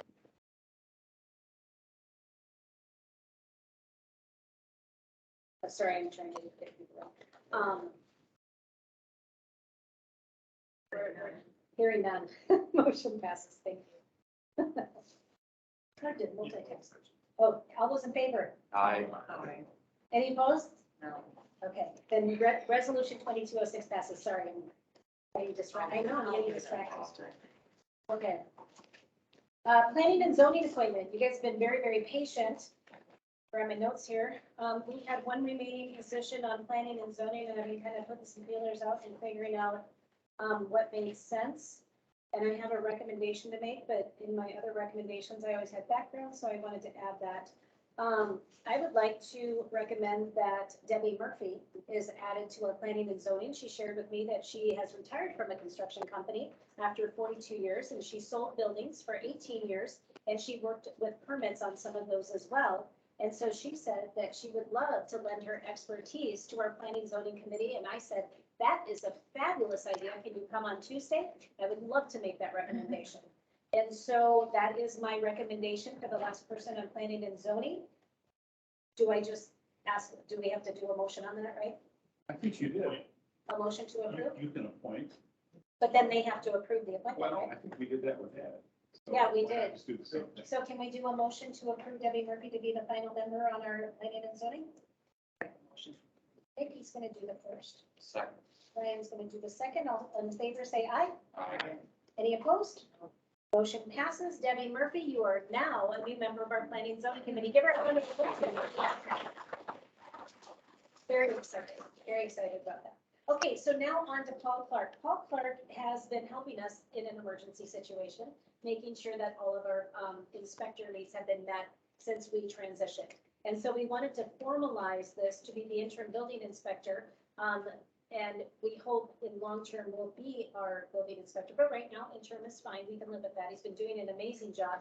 He actually works for the city of Brandon, but he's been kind enough to get over here and help Brian and work together with him to make sure that all of our building needs are met because we have a lot. And so you can see the terms, I'm sure they're behind me, for what we were going to agree to do. And so is there any discussion?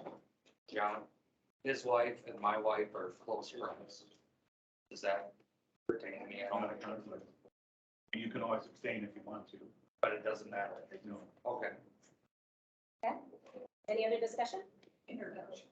Ryan, what was your opinion on this? I haven't really met with them or anything, I just forwarded. I have some feedback. When, we were in that first week and we were, our phone was blowing up with, building permit calls and everything like that, and I was talking to contractors, and I was talking to different, you know, the contractors that needed the building permits. When I told them that we were working with Paul Clark, they're like, oh, that's great. He's fantastic. I have his number already. I'm gonna give him a call. I've been working with him forever. And I was like, oh, love it. So everybody was thrilled that I talked to. There wasn't a single person that said, oh, who's that? Or Paul Clark, not him. You know, not a single negative comment ever. I know my opinion's biased because he's a friend, but he's a very nice guy. He's got a very good work ethic. He's got that southern hospitality going for him. He does step up when there's a problem and stuff. So, I mean, He has been Yeah. exceptionally above and beyond for our city in a time that we really, really needed some help. So that it comes highly recommended from me. Is there any other discussion? Is he here tonight? He is not here tonight. Just looking for face recognition. Yeah, when he is here or when we can get him here, we'll definitely make that introduction. Pay scale versus our old building inspector, what kind of additional costs? Close, recall. Very close. I believe Bill Pearson was at $30 an hour for inspection. The mileage is the IRS rate, which is, in the handbook.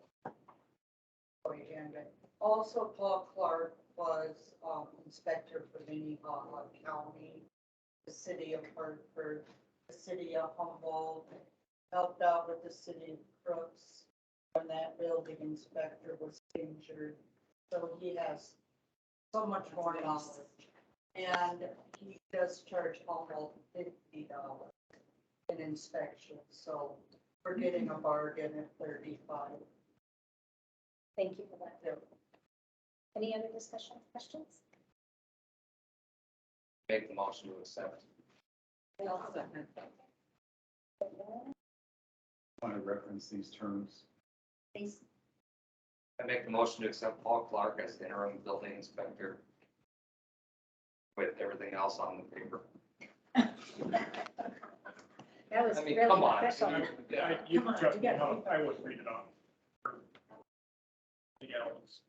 So what I'm understanding. Yes.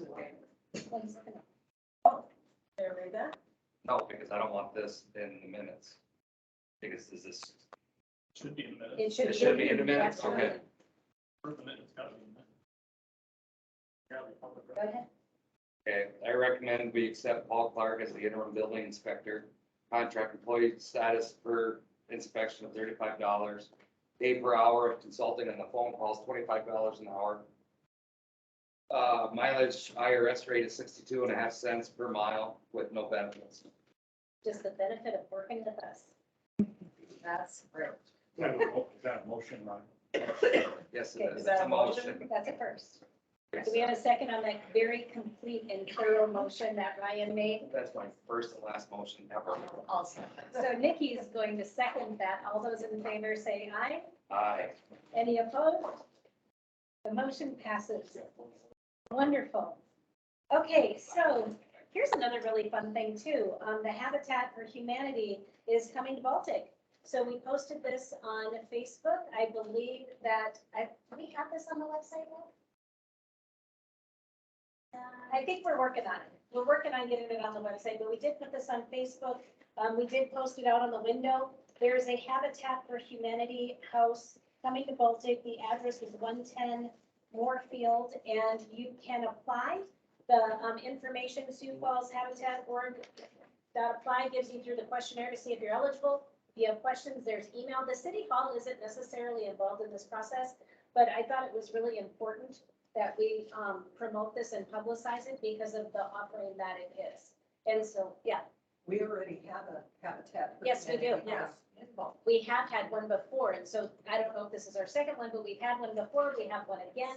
I thought it was very appropriate that we, shared this with everybody, and please share with anyone you know and love that you think could take advantage of this offer. Other than that, City Hall is really not involved in this process. We go through sponsor. Which business is sponsoring that? I believe the Baltic Area Development Foundation is sponsoring it, is that correct? We're not the sponsor. Be a bank. I don't think I can divulge that is right. Okay, when you'll know, you'll know. Okay, so that was just informational, so everybody knows about that. And then, the next item on the agenda was basically to just have a general discussion about the lease for the, American Legion. And the reason why I brought this up is because somebody asked in the last meeting, why are we not meeting at the Legion? And I said, because I feel like it's best for us to meet at City Hall at this time. So I thought it was appropriate to bring up this lease. It is available online, so you can look at all the terms. I'm not necessarily advising, Never signed by the Legion. Yeah, that's what I noticed. so, interesting point where city attorney is, this agreement may not be binding. Well, Rebecca Wolf signed on behalf of the Legion. She's not the landlord. So there's that. And, so another thing that needs to be made aware publicly is that we did pay the annual fee upfront. So that was paid upfront. I do know that there are committees that still, I think there are committees that still use this space as a meeting space.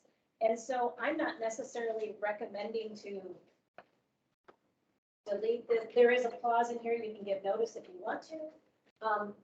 I just wanted to bring this to light and try to be as transparent as possible so people understood what we were doing. My goal was to bring City Hall back to City Hall and have our meetings here, because as you can see tonight was a wonderful example. When discussion points come up, we were able to go get the resources, look at them right now in real time, rather than tabling items. And I just think it's a great solution for City Hall or City Council meetings to be here. If we have a situation where we know the attendance will be so big that we have to have another venue, we can certainly, take a look at that. But for now, I believe that this room meets the purposes. And I personally love the idea that we can have executive session in the other room while you guys can sit and relax and not be told to go stand outside and then come back in. So I love the facilitation of the space and how we can use it for the taxpayers. So that is my extended explanation as to why we brought the meetings back to City Hall. I don't have an opinion on this agreement. I just wanted to make it transparent. I think I would contact Legion and make sure that everybody's in good standing. Be my general opinion, so if we need to redraft it to make it hit, I'm perfectly fine with that. Obviously, I want to be, good standing with the Legion.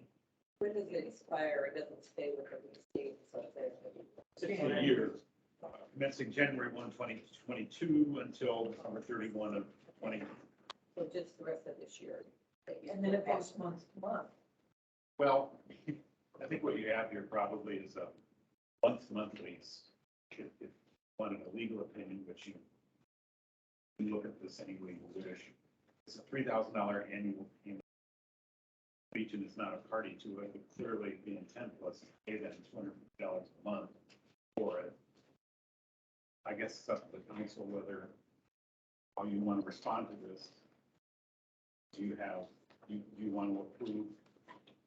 So a little history back on that, the reason this all came about, being a previous member of the Legion, we used to pay $50 for a liquor license. And all of a sudden it came to a $1,500 liquor license. And the Legion said, hey, you've been using the Legion like every week for the last how many weeks, this whole grant work capital thing. I said, fine. You want $1,500 from us for a liquor license, you're gonna pay us to use the Legion. So that's how this all came about. Thank you for that historical reference. I did not know So that. why we went to a $1,500 liquor license, I have no.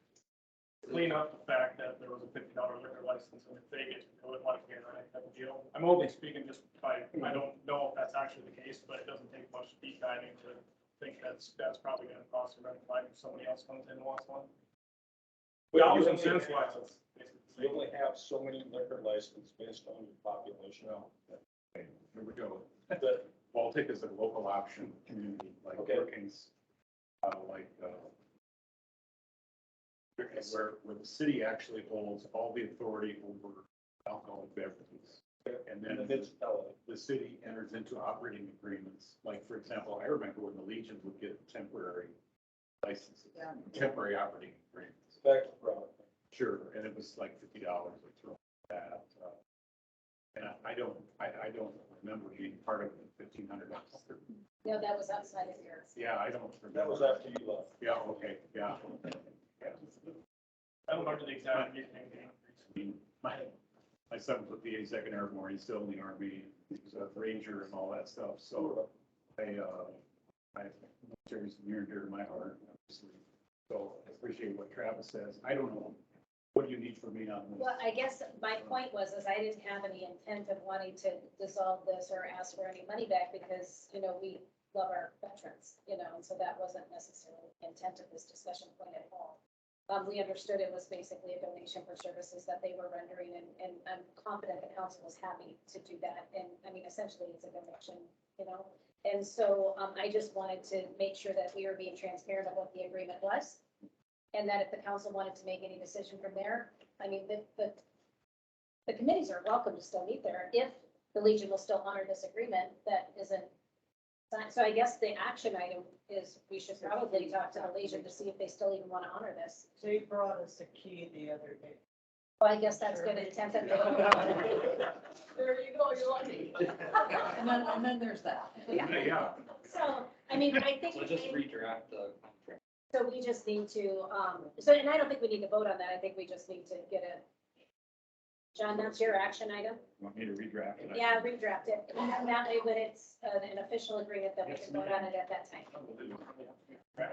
Legion's. Okay, so, I just want to. I'm thinking, I'm not sure, but thinking that $1,200 liquor license is from the state, actually.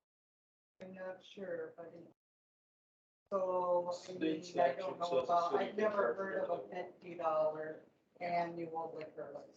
I've never heard of it. I'm still in my learning curve on City that can topic. charge kind of whatever they want. Yeah, there's a statute that says what an operating agreement needs to have, and it also has, you know, what a temporary license. I mean, a temporary, permit or operating agreement, like, you know, for a bait, you see use the park. Right? Yes. Yeah. But yeah, I don't believe the state has any say in it. Well, but I do get paperwork that lists all the Could be, for licenses, could be for, malt beverage, wine, if they're off sale, There- on sale. there, well, when you're dealing with beverages themselves, there are, you know, basically prices below which you can't go as a matter of state regulation. But that deals with the actual beverages themselves. And then, but the city would typically, like when the lounge was running, the city would mark up their cost to the operator. So we'll all learn about liquor licenses soon enough as well. We have a business in town that is looking to expand. And so we'll be taking a look at that and doing paperwork on that. So we'll learn more about that together. And then we also have some temporary licenses that I know that are going to be requested for the summer. So we'll learn about that too together. That was a lot of tips. So, okay, any other questions about that? John, you got your action item? Okay, so HVAC repair. We were under the impression this week that our HVAC wasn't working.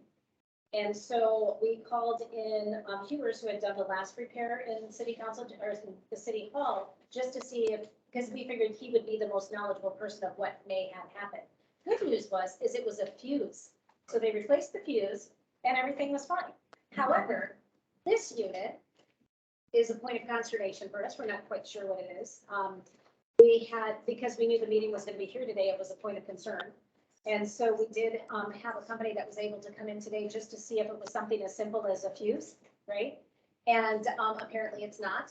And so he's researching it and he's going to get back to us to let us know what that is. But in the meantime, our other two units are doing a great job blowing the stuff in here for now. And nobody specifically works in this space for long periods of time. So I think we'll be okay. But yeah, that's what the HVAC issues, because we weren't sure at the time when we did the agenda if we needed to go get quotes to fix the office, because our staff would be melting. And so we are grateful that that was not the case. Lacey's very grateful that that is not the case. Okay, so on to fireworks. We have a gentleman that wanted to, request, fireworks, for his family. And so what we did is we included the ordinance, about fireworks, so everybody was educated about what that is. And then he had a request for his family to,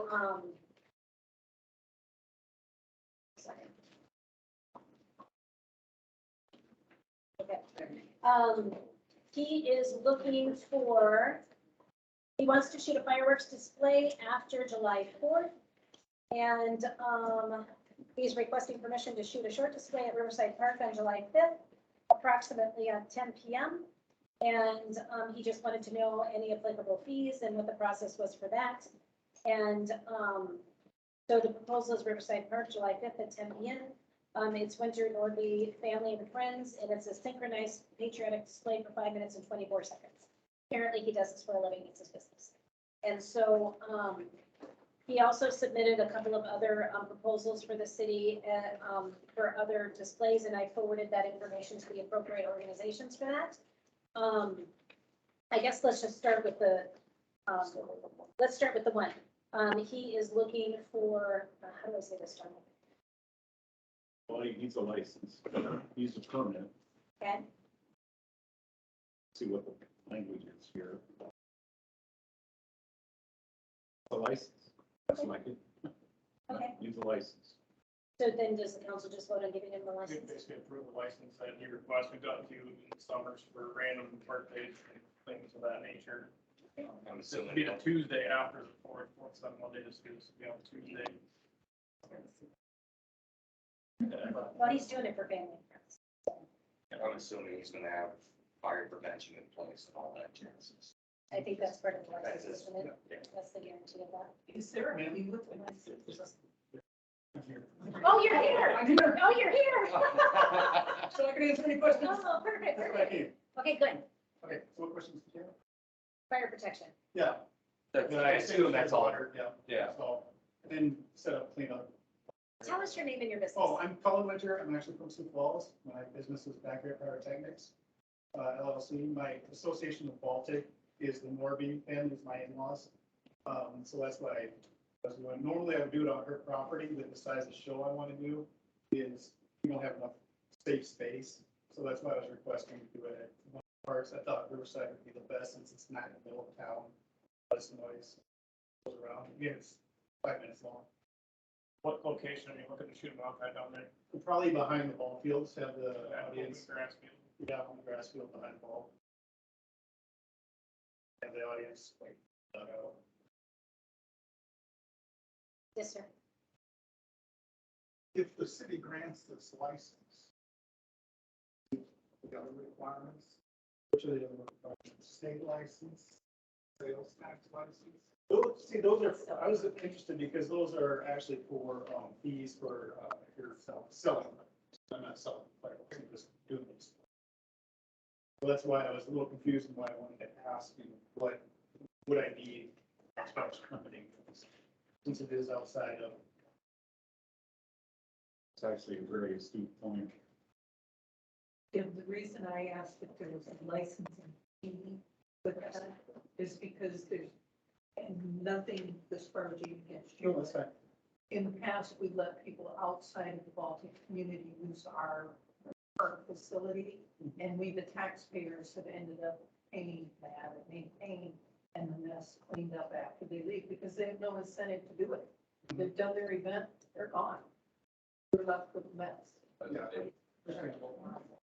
Back in the day, we, for that, I think there was an ordinance or,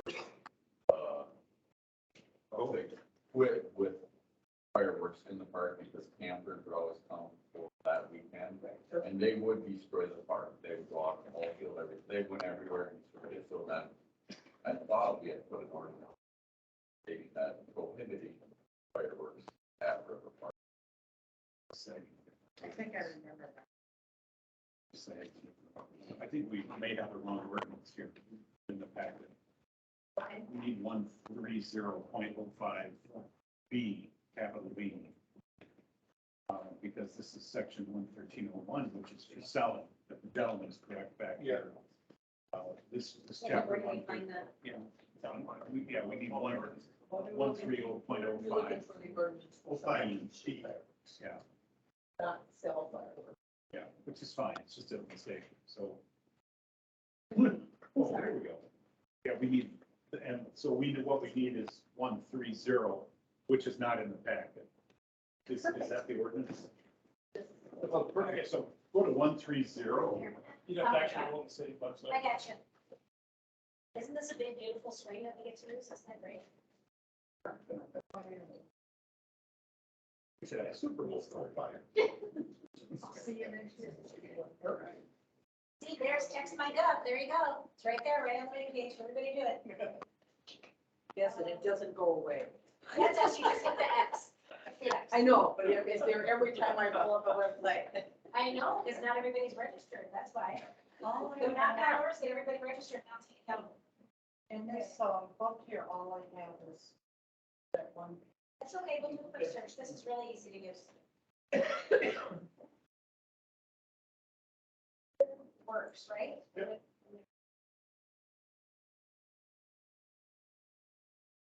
130.05? That's a good Yes, play. should be All right, B. fireworks. There you go. Last sentence, any firing or use of fireworks other than on the 4th of July not be allowed unless a special permit is approved by the city council. So he is here for your special permit. Yeah, if approved. Obviously, there's concerns about the land.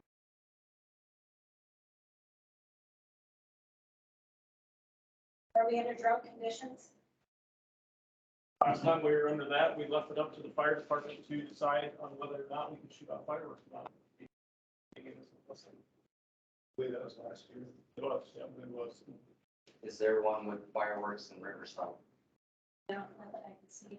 I believe generally just called upon the fact that you can only shoot them on July 4th unless you get a permit. I think we actually changed that last year to coincide with the 3rd and the 5th, depending on where July 4th fell.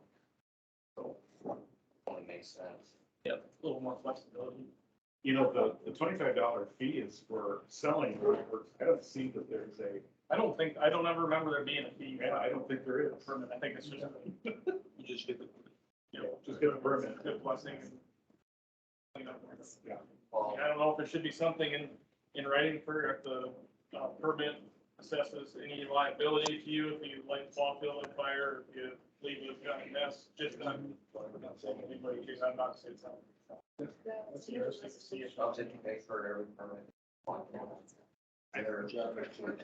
I don't remember the fee, but there could be. There are Maybe it's small and out here. there's some fireworks violations. You know, that's a good point. But I don't see a permit. I'm gonna check. There might be a catch-all that if it's not otherwise provided, this is the charge. There could be a catch-all under fees, so we'll need, Say it was is it 15? Sure, it's something like that. Sounds Catch all might be as if we're going to a drought, it's gonna be 90 So to degrees. the best of my ability, I cannot see that there is a permit fee that I'm. There's a general catch-all, Okay, actually. sorry, I missed that when I was looking. So I think the previous council charged $25 when somebody wanted to do it for a 50th anniversary, which was way outside of the. Yeah, I was like, Oh, yeah, I believe you're right. Yep, I believe you're right. It was like, oh, yeah. Would it make sense to get the approval of the fire department? Fire department as part of this, you think? well, I think, Spitballing. I'm trying to remember if, I mean, you need to get to that point. After, well, he's approved, he can do it. Yeah. I mean, there should, I would think if, unless the city, could the city deem it unsafe to shoot fireworks and other cities deem it unsafe? You know, we should have the ability to approve or disapprove shooting fireworks if we think it's too dry, not just for permits, but for others. And I would say if the city approves or us approves that particular situation that a person is. Actually, I think in the state law, it does give municipalities the power Right, because there was actually a real conversation last year on whether or not we needed to do that as dry as it was. Yeah, I think that's part of state law, so it's, you guys have to just make that. So you see that. But as far as the permit, I have no problem with the permit whatsoever. I just want to make sure the extras are covered, liabilities. Well, when you go to Ace and you rent a aerator, you have to put down a deposit, Yeah. you know. Give them $100, you know, for. I don't think that's. Is that I don't something think we that's a can bad make up on the idea. fly? Sure. Sure. Are you comfortable with the deposit to make sure that you clean up your mess? Yeah, Okay. So can we, like, as a suggestion, do $100 deposit Sure. and $25 permit? At least that'll cover expenses if there's excessive cleanup. Obviously, shooting at 10 o'clock at night, it's hard to see absolutely everything you can clean up. I don't think a deposit is a bad idea at all. I think it's probably worth revisiting our procedure too. Absolutely. Deposit for me. Yeah. Okay, so let's put that as an action item.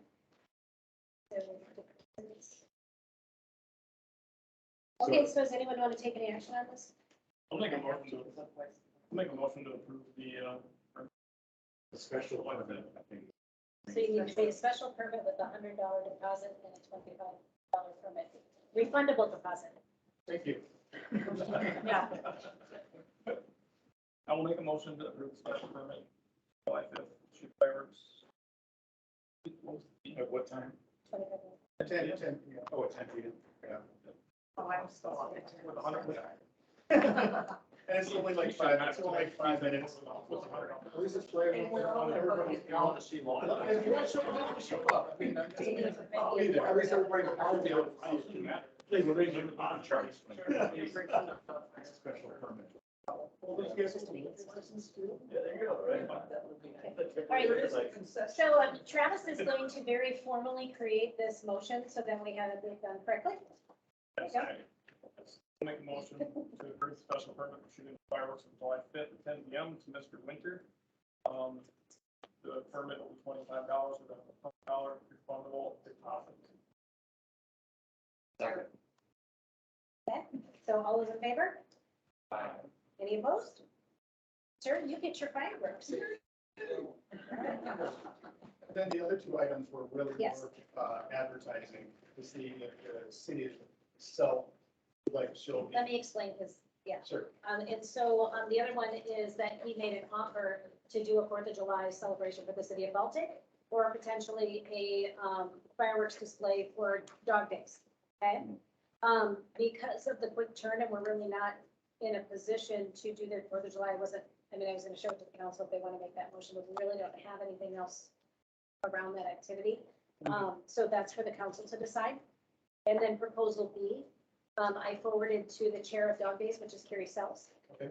And so, which might be worth a conversation, to have. I know that she's looking for more donations rather than, expenses. Okay. And so maybe that's a conversation worth having about what to do. Sure. Okay, and I can get you in contact with her. But as far as the city 4th of July celebration, that is up to the council, so feel free to discuss. Fine, it's not actually on the agenda, so.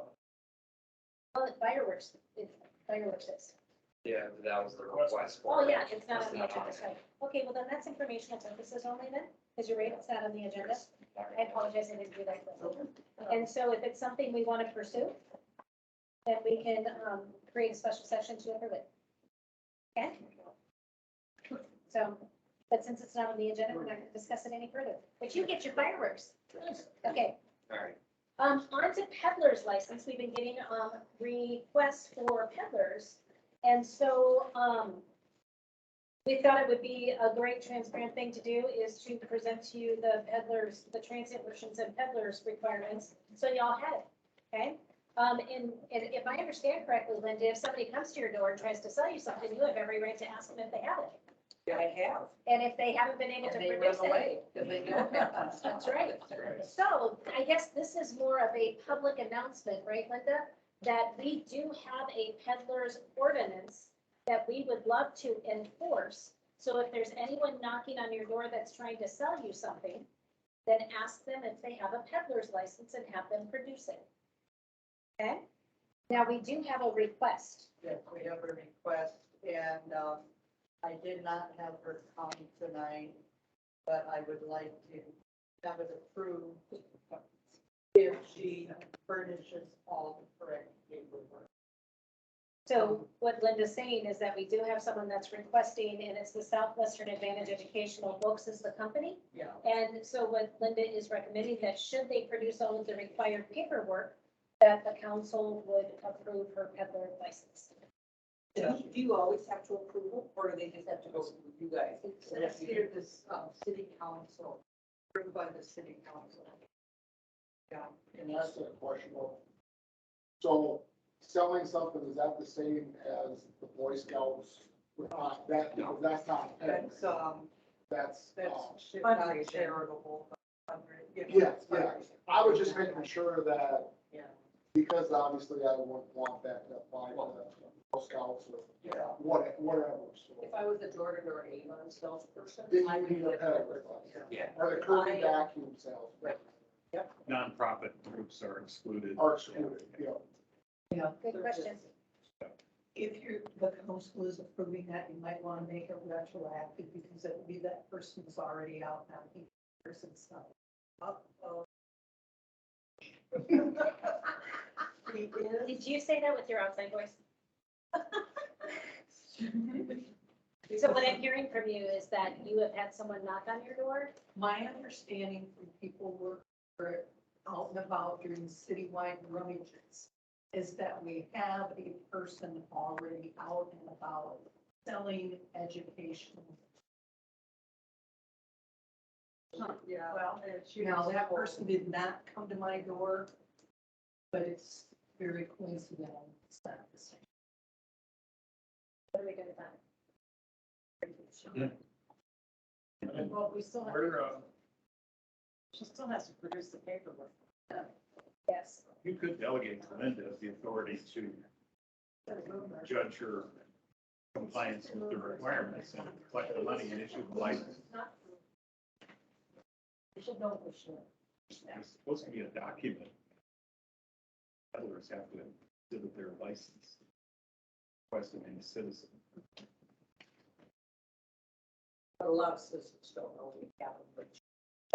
Which is why I wanted to bring it up today. I didn't know that until I read this. Oh, no. I've asked people for. This group comes every year to all these small cities and to Sioux Falls. And she had said something about they were denied during COVID, or maybe they decided not to during COVID, I'm not sure. Well, the approval of a license is pretty much delegated to the, well, here we go. Council, yeah, As level. long as the finance officer receives all the licenses filed on, et cetera. So obviously, if she files all of her necessary paperwork, we've got nothing but complaints that she's elderly. We have the power to decide if we want to have her, I shouldn't say her, whoever this is, out about, selling, so. Well, the Indiana County Sheriff's Office, they could write her a ticket or write this person a ticket. But it's all hearsay. Right, there's no proof. Yes, yet. yeah. So it's up to it. Well, she has to present to you, Linda. She's got to complete an application for the license. You have such a thing here? Yeah. I'm sure we could. There probably is. Scare one up. somewhere, yeah. I mean, if she wants to do this, Linda, I can get the paperwork together for you. But then it says that upon presentation of said receipt to the city council, at its discretion, if it deems the applicant suitable and proper person to have such a license, shall approve such a license and direct the mayor to sign the receipt. Said receipt, when signed, shall be deemed a good and sufficient license. So we've got to miss our window then. Yeah, whoever this person is that wants to sell has missed their window. That's why, yeah, I was asking if Yeah. agent would follow over on behalf. for the person that I- Boy, the ordinance doesn't allow that. Oh, It says the council. and then I feel bad because I didn't tell her. She can come back and join. That is always an option. And then the appropriate paperwork should be completed by then. So even if she hasn't submitted the proper paperwork, we can't prove it even, regardless, there's nothing to prove, Yeah. there's nothing, then she hasn't provided the proper paperwork. We ran into this once here 6 months ago, probably. Somebody wanted a permit, I didn't remember what permit, was. Wasn't proper paperwork, so there's nothing you can legally prove. So I guess your advice is to tell her that she needs to fill out all the stuff that doesn't exist right now, but we'll give to you. And then when she fills that out appropriately, then we can bring it to council. And then we'll do that. I can work with you, Linda, to share up the paperwork. Okay. See all sorts of fun. The next one is also just a informational, we are undergoing a 2-year municipal audit beginning July 28th. Linda, is there anything else you want to add to that? So that's it. So we'll give you the results of that once it's done. And we're happy to share any and all results from that because it's your money. It belongs to you. So what's all auditing? They take a random cross section of average. They bring like 7 auditors and take over the place. And the finalists. What's the company? Game Fish, they're on the. Kingfish is known to be one of the, they have the specialty of municipal audits, is kind of what, that's what they do. And so, so this is good for us. This is good for this, to do that, and we'll obviously share all the results once we have them. Okay, any other questions? Results will be. Oh, absolutely, it's your money. Yeah, 100%. Absolutely, yeah, and we can discuss it if you want, and whatever you want to do. I'm sure you will, Debbie, I'm sure you will. Oh, I'm sorry. I'm not. Okay, so that is the audit. Next one is dirt bike and golf cart discussion. The reason why we brought this up is we've been having a lot of questions about, we've had several people stop into City Hall saying, what is the golf cart ordinance? And I go, what do you mean? And they said, well, we're getting pulled over. And so we dug out the ordinance that we talked about last August, that the council had brought an officer in to explain the rules about golf carts. And so we, what we were doing for citizens is just printing off that part of the minutes, showing what the officer said, and essentially what it was is if the golf cart goes less than 15 miles an hour, then it's just a golf cart. And if it's over than 15 miles an hour, it can drive over 15 miles an hour, then it has to have all the appropriate licensing, lights, you know, that kind of stuff. Obviously, only licensed drivers are allowed to drive them, and they have to be, the drivers have to show proof of insurance, I believe is kind of what the nutshell was, and I think we, Regardless of what you drive it, technically have to be a licensed driver, and have to have Right. an insurance comprehensive history. right. And so, we did that. Did we have that section of the minutes in here, or just the codified law? I just put the photo Okay. law because it was small.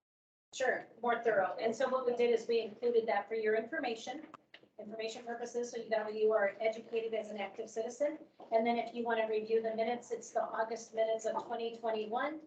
I think, was it August 18th or something like that? Anyway, August minutes, there's not too many to go through there, but the August minutes actually has that little paragraph in there about the officer explaining that. So that's all online for you. And so that's that. I have a question. Yes. Does our ordinance address what we do for those who do not abide? Got a little 12-year-old driving down the street on a little mopeds and stuff. We consider that a law enforcement issue. I think Then we just contact the police ourselves as a citizen. Okay. And I have seen the police actively enforce that. So, They drive a lot down on a gravel road. They don't have to go 25. If it's speed limit. so that was, you know, informational purposes, just to kind of keep, what we're gonna strive to do is if we're getting the same question over and over, that we will bring it to city council, so that way it's kind of public record and people know what's going on. Last but certainly not least, as I was remiss last meeting, as we've had so many different things going on, that we wanted to take a moment and just recognize volunteers. We've had a lot of people kind of step up and help take care of their city for the love of their city, and I just wanted to recognize that. A couple people in particular, Just starting out front, if you saw the, flowers that were done, that was Miss Nikki Ryan and Marcy Linton. And Linda's grandson, helped with all of that, physical effort to make that look a little more beautiful. So thank you for that. We appreciate that. Then, I absolutely have to recognize BAA. They have done an amazing job of taking care of our parks. Whether it was helping us mow the infields until we could get our emergency situation worked out, and as well as picking up sticks and branches, you know, after our storms. I'm just in awe of those people. So particularly, obviously, Bart House and, Kelly, I always say his name wrong, Wilhelmsen. Yep. And there's a variety of other people that have been, but those two have really been a spearhead for me. Oh, and Doug Mahaba, he was mowing, he got caught mowing, doing good deeds. And so thank you for that. And so they're just a wealth of people. The VA is an amazing organization, and we really do need to thank those people for stepping up and taking care of our city in ways that they didn't have to and they did. So give them a round.